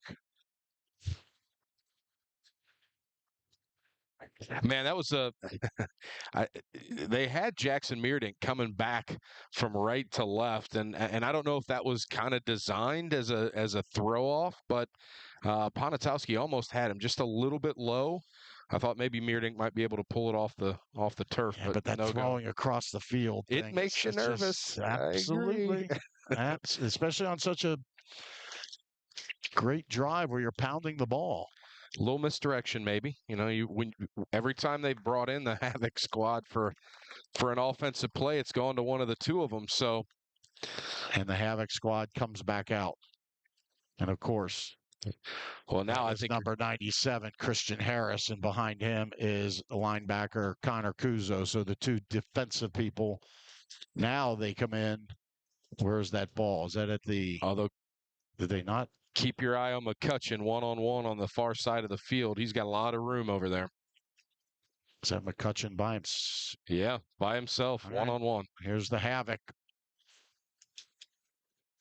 Christian Harris with Kuzo behind him, and they are going to give it to Kuzo. He's going to try to run it forward. Does he get anywhere? Does he get close down short? to the one? All right. I would do it again. Yep, same thing. Switch positions, do it again. Let Big Christian have a shot. No, I think keep Christian as that big blocker. All right. Just let him blast. Clock is rolling. 2:25. Looks like they need just about a yard. It is first down. That's not right on the board. Looks like it's third down. Board is wrong. Ponatoski under center. He is going to give it to there it is. Kuzo. Did he get in? Got Signal it. Got it. Touchdown, Moeller. Connor Kuzo, linebacker. Man, would you say fullback? I can't call him a halfback. He might need to start being in the running back room during practice. That's what, his third, fourth touchdown on the year? Yeah, he's doing good. All right, 2:01 mark. Let's see. They're not putting the points on the board yet. Oh, we might be going for 2 here. Looks like we will go for 2. Heck, keep them in. Do it again. They didn't stop it. All right. All right, they are going for 2. Why do we not put the points on the board? Still says 14-12. It is. All right, Ponatoski, we're going to go for 2. They do a little. Oh, what is that? And they. False start. False start. Now that backs us up. Now, does that change our plan? Do we just go ahead and kick it? Run the kicking team out, take the point. 18. So it's 18-14. That would make it 19-14. Either way, he probably ought to kick it here. Although we haven't kicked one successfully the entire game. So 18-14 is the score. We will try to kick it here. Now it's only a playoff game, and now the scoreboard decides not to participate. Augie Henson ready to snap. They haven't made one yet. Tyler Jocelyn, Boom. He caught the high snap and drug it down, and Malabar bangs it through. That makes it 19-14. And that's going to put the Crusaders on top. Stay with us. We got some time left here in the third quarter. Not sure how much. We got a great one going. You're listening to WMOE and the Moeller Broadcasting Network. From Motown to the Motor City, McCluskey Chevrolet drives Crusader Championship team at the world's largest Chevrolet dealership. McCluskey Chevrolet, the #1 in the world and #1 for your Crusaders. Delight More Events to Remember creates memorable occasions allowing you to be a guest at your own event. Delight More prides itself on serving the Cincinnati and tri-state area for whatever occasion you might be hosting. Contact them for your next catered event. This is WMOE. We are back here at Mount St. Joseph University, Schuler Field, here on the Delhi area, right near Bender Mountain. We went through that. We did talk about that, yeah. And the Benders emanated over to the east side. There you go. So did they say the clock was also not it has to be because it's just not doing well. That's no good. Jack Malabar set to kick off. Crusaders with the lead. And he boots it, and it looks like it's going to go into the end zone. So we believe a 19-14 lead, and still in the third quarter because they haven't switched sides. You know, every IT guy in the world will tell you just unplug it, plug it back in. That'll fix it. So yeah, can we give that a go? I'm up for anything. I don't like the feeling of seeing the score like it is. I know. We need to get that changed. Moeller Nation, we lost one of our classmates from the 1987 class. That's Jeff Horner, passed away. Services, funeral was today. Visitation was yesterday. The Horner family have been a great, great Moeller family. Of course, Jack Horner is in the infamous class of 1984. So we send our thoughts and prayers out to the Horner family. Maybe Absolutely. Jeff can help pull this one through for us a little bit. No harm. I like asking. that. As Smith goes, they're trying a little wheel route. And they're trying to burn him, and he led him too far. Man, that was Tyson Davis trying to get Tyson Davis, and you saw that coming from a mile away. Yeah, Marino Middleton in coverage. And there is a penalty. Of course there is. Well, let's see what we got. Legal man? Legal man downfield. I don't know. That's interesting. He threw that ball so fast. I don't know if a lineman could sprint. What is it? 3 yards downfield that fast? That's tough. He took the snap and just let it go. Wow. Well, It's a 5-yard penalty. that's should be 8 penalties now for 85. I think they've matched their 8 penalty output last week. Crusaders hanging with 6 penalties for 53 yards. Now the clock has changed a little bit.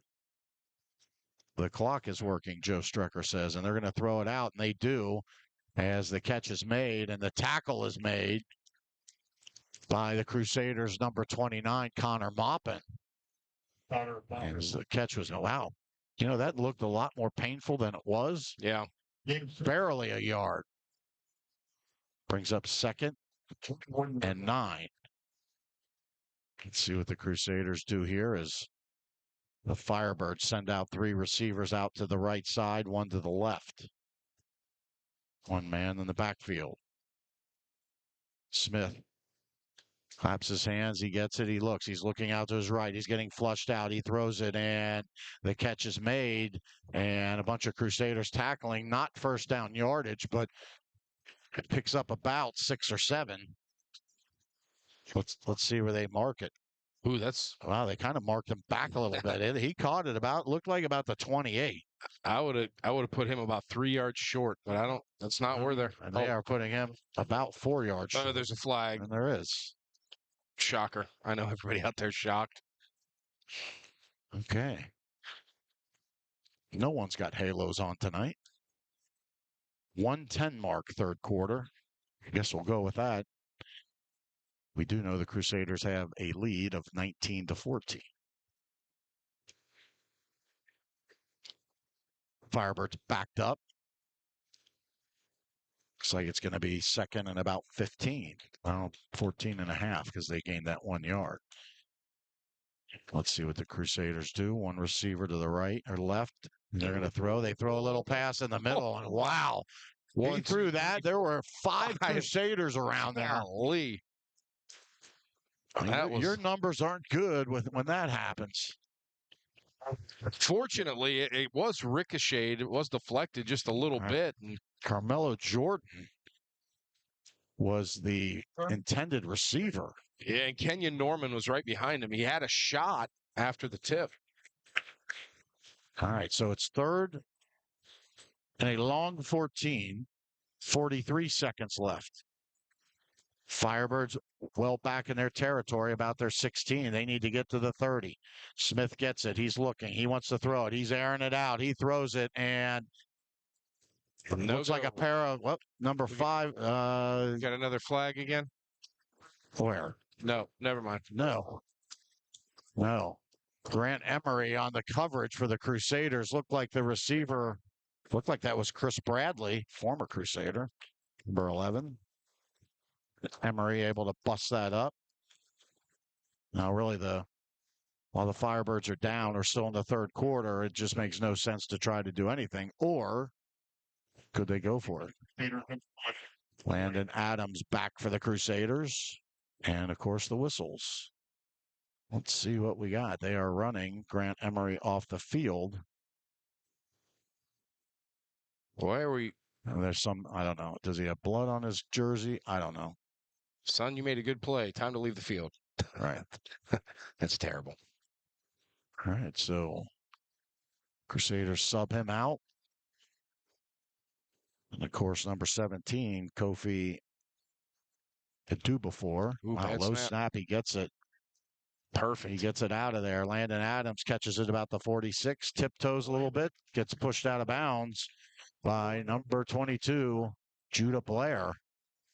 Crusaders get the ball, have a 5-point lead. Rob, this is where you take over the game. Yeah, this is. And if you don't, shame on you. Yeah, you have to. You have to exert your dominance right here. It's time to play big kid football and take over the game.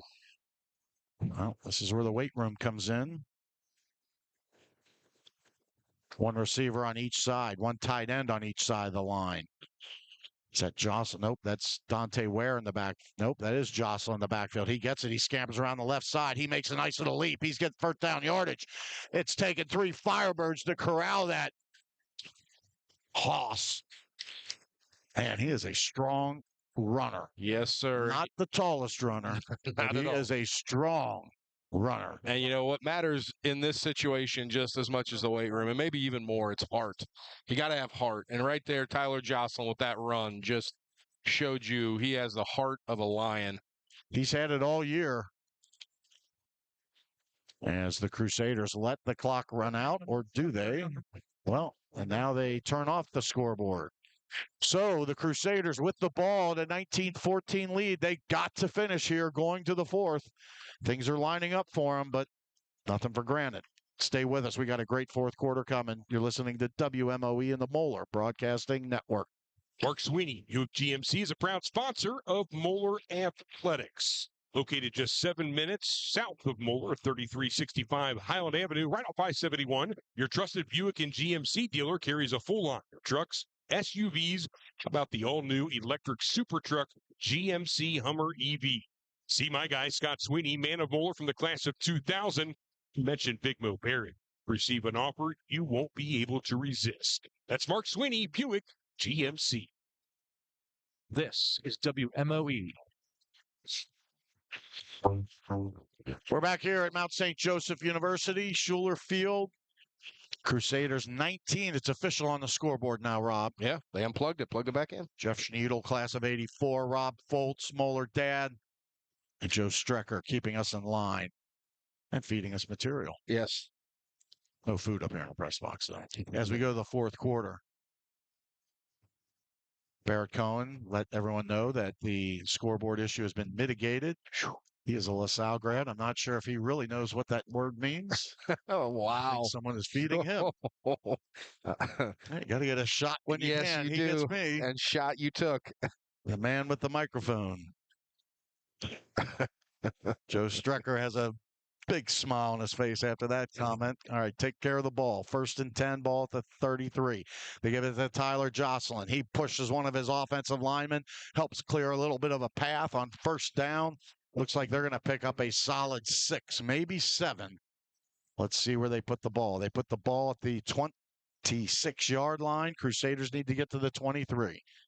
Rob?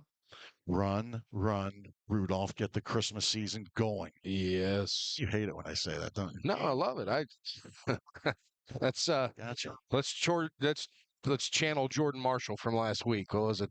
158 yards and 3 touchdowns. Beautiful. Let's see if we can channel that. All right.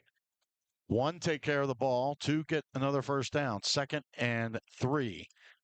Ponatoski, he is going to give it to Tyler Jocelyn. He bumps out to the left. He's going to try to get a 1st down. He does.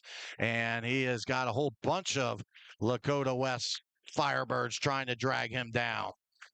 And he gets his 1st down yardage as he gets it to the 15-yard line. There's all the chippiness going on. Number 77 for the Crusaders. Of course, that is KJ, Khalil Johnson, actually helping up one of the Firebirds, so showing some sportsmanship. Show sportsmanship, keep it zipped. Yep. Pound them, put it in the end zone. Simple formula.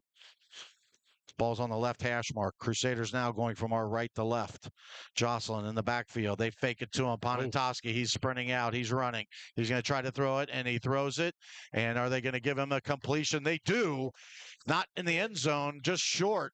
Cooper McCutcheon, or as Barrett Cohen says over the loudspeaker, Cooper McCutcheon. Nice grab. McCutcheon, man, he is listed as a tight end, plays like a wide receiver. Yeah. 1st and goal from the 2. Let's see what we're doing. They are calling havoc. Nope. I don't know if they can. No, Kuzo's in the tent. Let's see what they do here. The play clock is now going down to 8. We're going to have to call a timeout. I better hurry. It's down to 4. It's down to 3. And they got to call a timeout because they just were not set up. We're going to take a break. Crusaders use a timeout. 10:36 mark. Up by 5, looking to make it more. You're listening to WMOE and the Moeller Broadcasting Network. Tonight's game is presented by Genesis of North Cincinnati at our new location, 9848 Waterstone Boulevard in Cincinnati. Also brought to you by Columbia Hyundai and Acura, located at 10,981 Montgomery Road in Cincinnati. Just ask your neighbors. They bought from us, and ask for my guy, John McFarland, proud alumnus from the class of 1979. It's looking to build or renovate a championship caliber facility? Look no further than Conger Construction Group, a proud builder of the Moeller High School Paul E. Flagg Theater and Burns Innovation Hub. Conger Construction Group is the preferred builder of Moeller High School. This is WMOE and the Moeller Broadcasting Network. We are back here at Mount St. Joseph University. Schuler Field. Crusaders have it. First and goal from what we believe is about the 2.5-yard line. Just too much commotion going on to try to get that havoc play going. But it looks like they got Christian Harris back there. Is that Tyler Jocelyn? Dante Ware. Oh, yeah. No, you're right. It is Tyler Jocelyn. He bounces it out. And he gets into the end zone for a Crusader touchdown. Jocelyn ran into the line, kind of bounced off, went over to the right. Found pay dirt. Much deserved for that young man. I'll be honest, I might go for 2 here. But we're going for 1. Well, that makes it 12 points. Well, we haven't had these for sure, though. Yeah, that's true. Let's not get ahead of ourselves. Snap by Henson, hold by Jocelyn. Banging it through is Malabar. And, of course, let's welcome in. Is that our first flag of the night? What is that? That may actually be on the Firebirds. Wait. Let's see what we got here. They're pointing that way. That would be their 10th penalty. Now, if it is on them, I would. Don't we get the option to? Well, I think one of our sponsors, Beacon Orthopedics, and Dr. Tim Kremchek, is going to have to come out and take care of one of the referees this week because he's probably going to have a torn rotator cuff throwing that flag so much. Yeah. They're all going to need PT tomorrow. The flag does go against the Firebirds. That would make it 10 penalties for a crisp 100 yards. Wow. So they've outdone themselves from last week. We'll take a quick break. Crusaders 26, Firebirds 14, 10:32 to go. Stay with us. We got a great one going here at Mount St. Joseph University. You're listening to WMOE, the Moeller Broadcasting Network. Beacon Orthopedics and Sports Medicine treats the most high school, college, and pro athletes in the tri-state area. From surgeries and physical therapy to orthopedic urgent care in the evenings and Saturday morning clinics. Our specialist will get you back in the game and on your schedule. Visit beaconortho.com. and experience the Beacon difference today. Coach Faust would be proud. WMOE and the Moeller Broadcasting Network. Coach Faust is proud about Moeller High School and not just about football, about the whole enchilada. Jeff Schneidel, class of 84, Rob Foltz, Moeller dad, Joe Strecker, keeping us in line. Well, if you see it once, you see it twice. Personal foul on the Firebirds, so now the Crusaders get to move up 15 yards, and Malabar just going to do a little chunk shot. It's going to hit about the 10-yard line, and my goodness, that couldn't have worked out better. That was a silly return by number 14, Carmelo Jordan. And number 94 for the Crusaders. Trying to see who that is. I mean, when you don't have the number on the roster, you try to make one up. Let's see. Let's look at an ulterior roster. Number 94 is Kobe Rucker. All right. Well, Kobe Rucker, welcome to the show. Yeah. Yeah, that ball bounced about the 9-yard line and was grabbed and run backwards. Yeah, he reverse field backwards. Put him inside the 5-yard line. 10.5 to go. Smith, the quarterback, he's in the end zone. He gets the snap. He is going to hand it off, and I don't think he got past the 5-yard line. Several Crusaders just grabbing. And, of course, the Firebirds now a little bit of a predicament. You can't come out firing away because you're buried deep in your territory, and you have to run the ball. And the clock meanders down to 10-10. Is that Charlie Nelson in on the tackle? Well, they say no gain on the play. I guess they spotted at the 5 before. I thought he was inside the 5, but all right. Smith gets it. He's going to throw it out. He does. He had 2 receivers kind of lined up, and the catch was actually made. Actually, nice concentration by number 14, Carmelo Jordan. Yeah, pass intended for Chris Bradley, but Jordan just behind him ended up grabbing it off the deflection. I know Bradley didn't catch it, but Jordan did. So that picked up 5. That makes it 3rd and 5.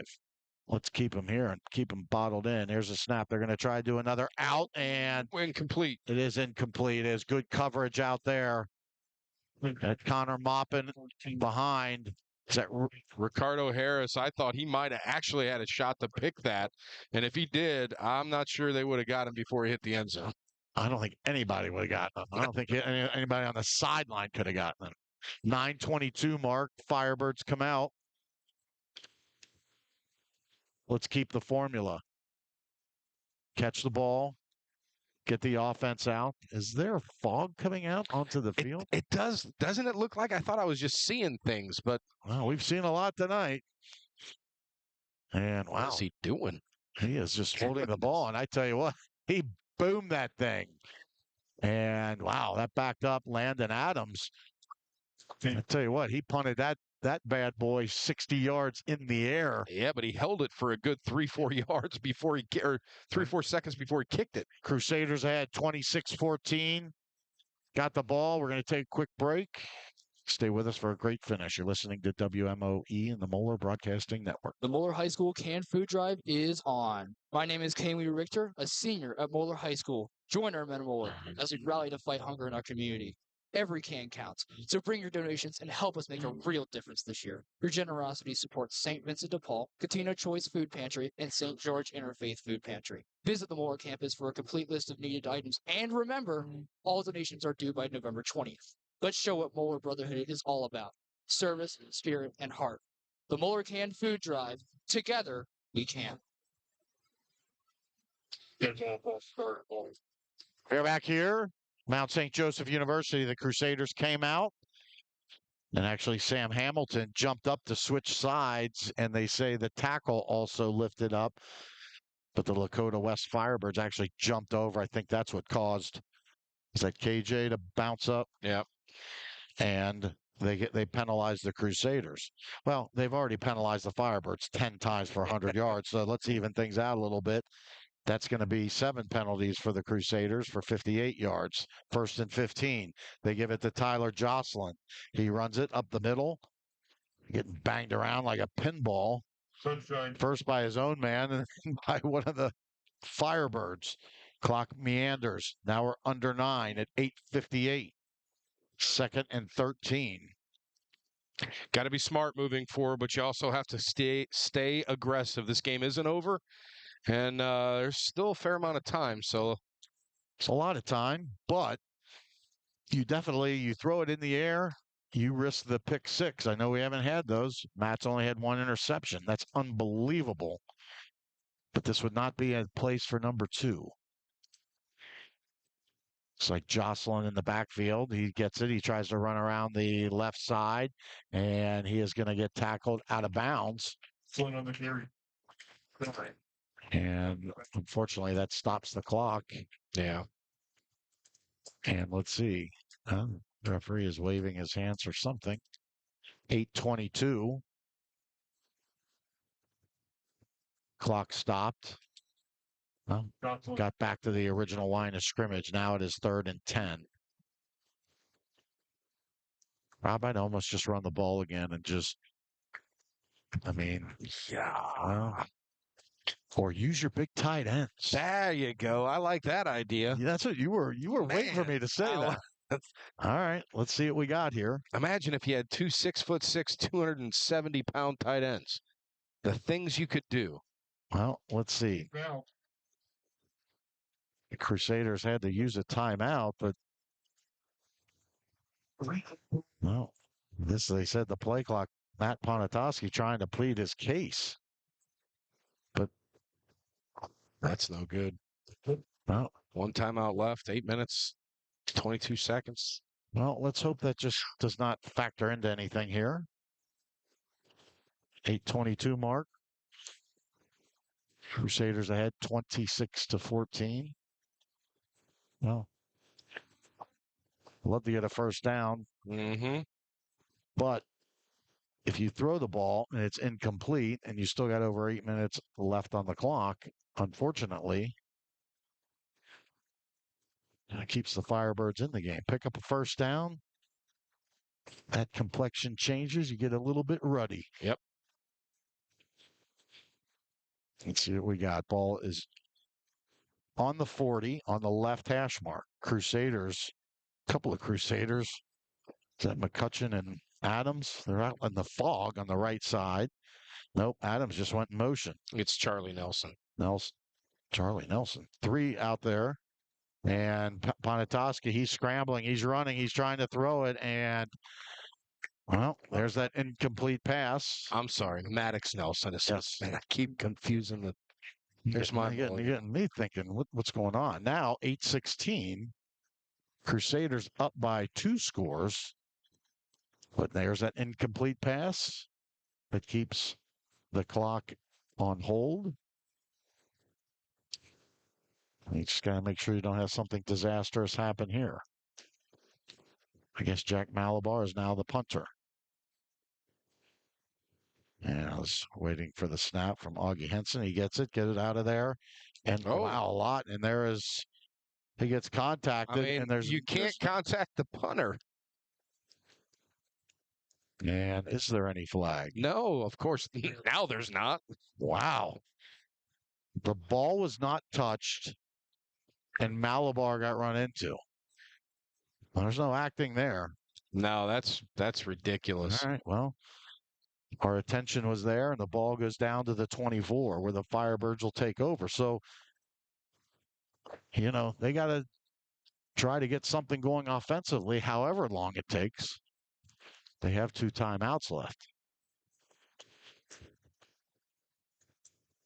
Firebirds come out. They got 2 wide receivers out to the left, 1 to the right. Their quarterback, Jackson Smith, the 6'4" junior, in the shotgun. Ball's on the right hash mark. They're going from our left to right. He gets it. He's falling back. He's under pressure. They're going to try to do a little screen, and they do. They complete the pass. And, Rob, that's actually disastrous. He catches the pass. He falls down. He loses a yard.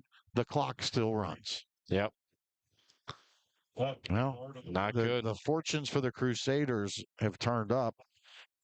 1 week ago was Halloween. This would be a nice little spooky effect with the fog rolling in off of the lovely and great Ohio River. 2nd and 11. 7.5 to go. Firebirds not in any hurry. Play clock rolls down to 3. They get the snap. They're looking. Some pressure coming, and the ball gets hit. Flung up, and it goes incomplete. Chris Bradley was the intended receiver. Paxton Dodsworth in coverage for the Crusaders. A pair of 11s going at it. But again, that would have been a couple yards short of the first down. And if anything, for the Firebirds, it does stop the clock at the 7:17 mark. And a long 11. Scoreboard appears to be working fine. Play clock at 12. Ball's on the left hash mark. 3 receivers out to the right. Actually, a 4th. One of them was a tight end. They loft it up, and they throw it right to the Crusaders. That is number 4, Marino Middleton. Middleton playing like a center fielder. Let's see. Everybody's kind of hesitating out there. They're celebrating. Just, God forbid, I didn't want to have another one of those yellow things on the field. Smith just terribly overthrew his intended receiver, and Marino Middleton right there to pick it off. Head the Truth other be way. told, Rob, the receiver was open if he didn't overshoot him. Yeah, he was open, but he has, what do you think, 3-4 yards easy overshot him? It was not a real close throw. All right, Christmas season. Keep running that thing. With the red dot on. Keep them rolling up front. Well, the big guys up front, man. Hats off to them this second half. I'll say they pulled us through. Yes. Rob, you said wearing down that defensive line. I think you were correct on that. Tyler Jocelyn gets it. He bunches it out to the left side, tries to stiff arm. They try to bring him down. Takes 2. But he picks up 5 yards. What's that 5 plus 5 equal? First down. First down. Let's do another one. That's kind of cool. The fog kind of rolling right over the middle of the field. Yeah. What if you could hide someone with the ball? It's not that deep. Probably not in yellow. Maybe in white, but not in yellow. And we don't want to hide anybody in white. 6:35 to go. 2nd and 5. Keep the clock churning. You're up by 2 scores and keep the ball. Ponatoski in the pistol with Jocelyn behind him. They give it to him. He takes it around the left side. He gets bottled up and taken down. Looks like he may have picked up about 2 or 3. On the tackle for the Firebirds. It's like one of the offensive linemen for the Crusaders. Is that Montgomery? Yeah, Jace Montgomery. A little slow to get up. Yep. Finally works his way up. Offensive line time. This is where the fun begins. Keep them driving. Yeah. All right. Clock is rolling. We're now under 6 minutes. 5:50 to be exact. 3rd and 3. Very tight formation. Just one out to the right. They give it to Jocelyn. He goes up the middle, and I don't think he got it. No, but it's real close. Wow. Let's see where they're going to mark it. I mean, it's real close. Where do they put that at? That's a terrible spot compared to where this guy's. It's 4th down. Short of the marker. Well, 3rd down. I would take all 25 seconds of the play clock. Uh-oh, here he comes. Christian Harris. You know what's coming now. What will we call this? Because it's not full havoc. Partial havoc. Yeah. 97 Christian Harris in the backfield. Tyler Jocelyn behind him. Let's see if they run right behind him, and they are going to give it to Tyler Jocelyn. And Jocelyn, he got the first down. Second effort gets it for him. Tyler Jocelyn. Time to just move the sticks. Keep those doggies moving. That run is good. It's like a good cattle rancher back in the day, man. keep them doggies moving. First down for the Crusaders. Ball on the 28. 4:44 left. Crusaders up by 2 scores, 26-14 with the ball. Every time they hold on to the ball, every play is going to make it harder and harder for the Firebirds. But we've seen some crazy games at all levels recently. Let's not get too far ahead of ourselves. They give that ball to Jocelyn. He runs it right up the middle. He's trying to break free. He wants to get to the end zone. And he does. He does. But there is a flag, and are they going to take it away from him? They are absolutely going to take it away. I call a holding penalty against the Crusaders. Do it again. Same play. I'm calling it now. Same play. Do it once. We can score. Do it twice. Jocelyn, a heck of a run. That would have been the nice nightcap. Man, that would have been outstanding. However, guess so. It's going to, well, they don't move them back 10, so the hold had to be about 3 yards past the line of scrimmage. So it is 1st and 17. It's 144 yards on the day for Tyler Jocelyn. Well, he's been doing well. From here on out, it's just holding the ball. Clock is stopped at 4:13. 2 receivers out to the right.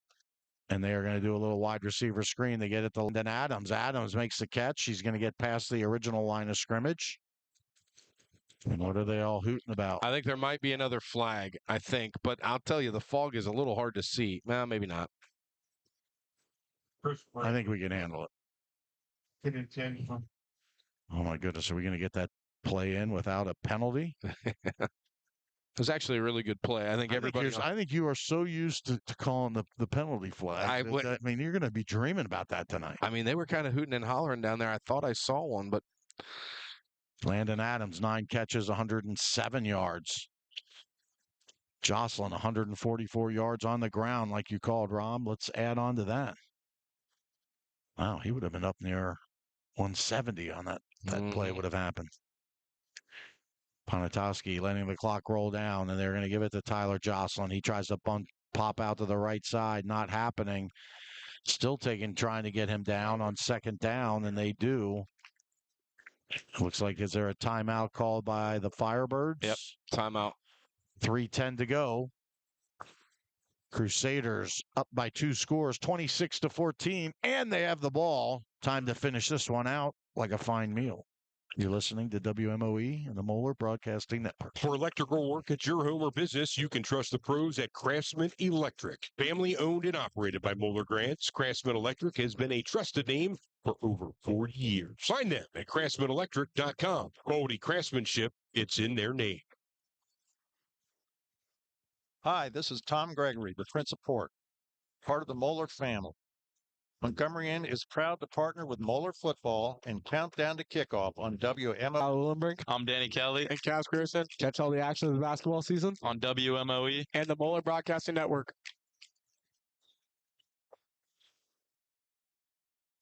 We're back here. Mount St. Joseph University, as we're getting some of the other scores. Looks like the Bombers have won big. Yep. The Panthers have won big. Yep. The Princeton Vikings are in trouble. Yep. They are down 16-10 to Winton Woods. The Firebirds are in trouble. Rob, we talked about that spectrum. We did. GMC could have 4 teams with equipment turn-in day on Monday. Ponitowski gets the snap. He gives it to Tyler Jocelyn, bouncing around the left side. He's cutting through. He's working his way, and he gets down to about the 10-yard line. He gets a first down, and he stays in bounds. Nice work, young man. He did not try to get extra yards. He said, let's go down and keep that clock running. That run by Jocelyn, good enough. No flags. It's a good play. And the clock is rolling. 2:53, 1st and 10 at the 10. I mean, Crusaders aren't going to take a knee now. No. Way too much time left. Keep pounding the ball. Pound that thing in. However, if you get a score here, the final score is going to be a lot different than the feel of the game, especially for the first 2.5 quarters. Most definitely. Give it to Tyler Jocelyn. He runs up the middle. He gets tripped up, but picks up another 3 yards. So the ball goes down to the 2nd and goal from the inside the 6. Actually, right on the 6. Yep, right on the 6. Play clock is at 22. Game clock 2:05. Keep that battery charged up. Keep the hamster running. Keep that clock rolling. Yeah. Whatever we need to do here. Ball is on the left hash mark. 2 receivers out in the fog. Ponitowski in the pistol with Jocelyn behind him. They give it to him, and he's going to get tripped up and tackled for a loss.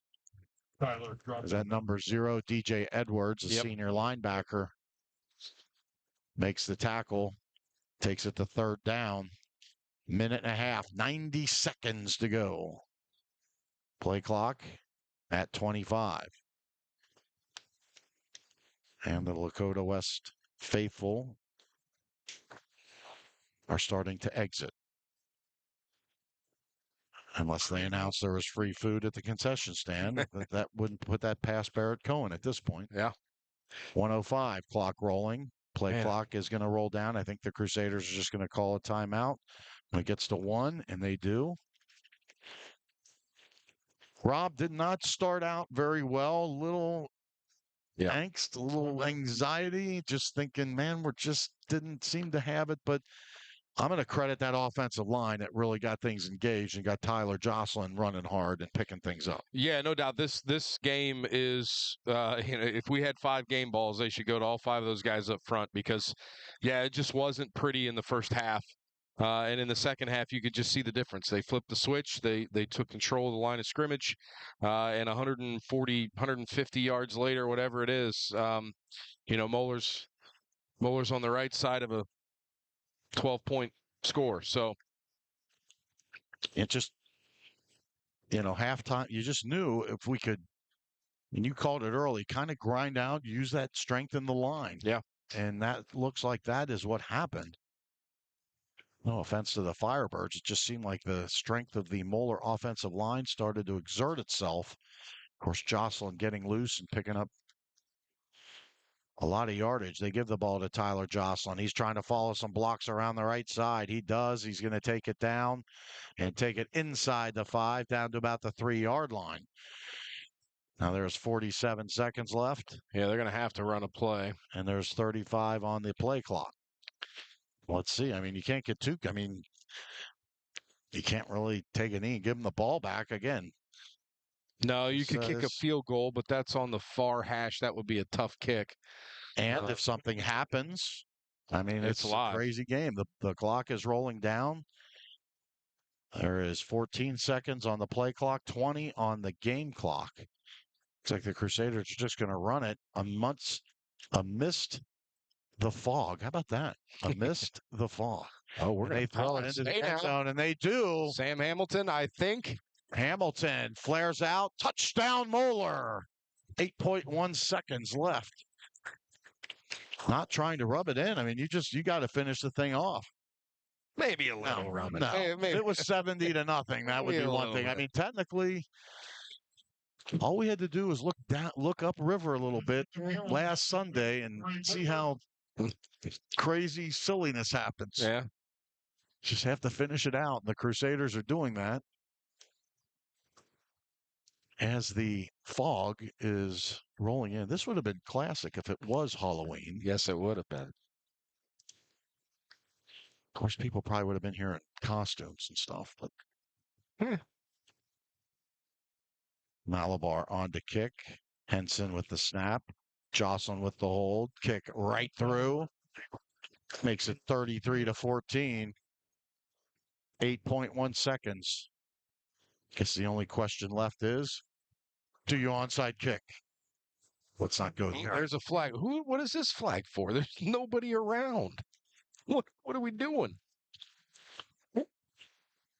Let's see what we got. Unsportsmanlike. On who? Everybody was on the sideline. Is there a Lakota West player down? There is a Lakota West player down. All right. He's gotten up. He's limping off. Hate to see that. I tell you, it is, Rob, thankfully, it's not like a true nip and tuck game. Yeah. And we're playing, and you got the fog. Yeah. It is thickening up. Quickly. Someone is adding something to the air. And let's see what happens here as it is. Yeah, it's on 8.1 seconds. Moeller. Really? Shocker, I know. I mean, everybody was at that. I think maybe Patrick O'Brien, I think, might have been the only one anywhere on the field. Everybody else was on the sideline. So I'm curious. We'll never know, but. Well, it says 8 penalties for 65, but I know we had 58 at one point, and that's a 15-yard penalty. Is it safe to say we have 9 penalties? I would, yeah, that's probably a safe number. It's unbelievable. Now, if we want to talk about some statistics, Matt Ponatoski, 17 of 25, 68%, very efficient. 3 touchdown passes, 156 yards. He's done it when it was needed. Here's Malabar with the kick into the fog. Going to be muffed and out of bounds. Fumbled out of bounds. It takes it down to 6.6 seconds. Was that- Landon Adams, 9 catches, 107 yards. Cooper McCutcheon, 2 catches for 29 yards. Sam Hamilton, 3 for 16. That's all 3 have touchdown receptions. And let's not forget about our young man, number 12, Iron Man, Tyler Jocelyn. Carries 174 yards, actually a net of 166. 1 touchdown. And Connor Kuzo scoring a touchdown as well. Crusaders, I guess you can say really the only flaw is those 2 blocked extra points. You just don't want to give someone an edge and figure out if there was some type of breakdown. Should be a correctable item. 6.6 to go. Unless they could score in 6.5 seconds, it's still not going to happen. Oh, that's all right. They got 3 scores to be down. Nope. Run around the left side. Tackle is made. Crusaders get it together. Rob, maybe it was shaking off some of that rust of having a week off. I mean, we weren't horrible. We just couldn't get it going very well. Yeah. Let's hope that that's what it was, and we can stop with the whole give everybody a heart attack stuff in the beginning of games. Not to get ahead of ourselves, but the Crusaders win. The Bombers win. Looks like a little tee it up next week at a site to be determined. A reunion. It might be Dayton. It might be Ashtabula. Maybe go down to Ironton. Have bus will travel home game. Wherever. Final score from Mount St. Joseph University, the Crusaders 33, the Lakota West Firebirds 14. Crusaders move on to round 3. For executive producer Joe Strecker. I almost gave you producer kudos. You've gotten those before. Joe Strecker running the show. Rob Foltz, great job tonight. Welcome back. Thank you. I'm Jeff Schneidel with the class of 1984. Join us next week. Another playoff game by the Crusaders. Thank you for tuning in. Crusader win on WMOE and the Moeller Broadcasting Network. Tyler Jocelyn with the catch and with the run. And got it. Crusaders. Barnes goes back. Caleb Cole.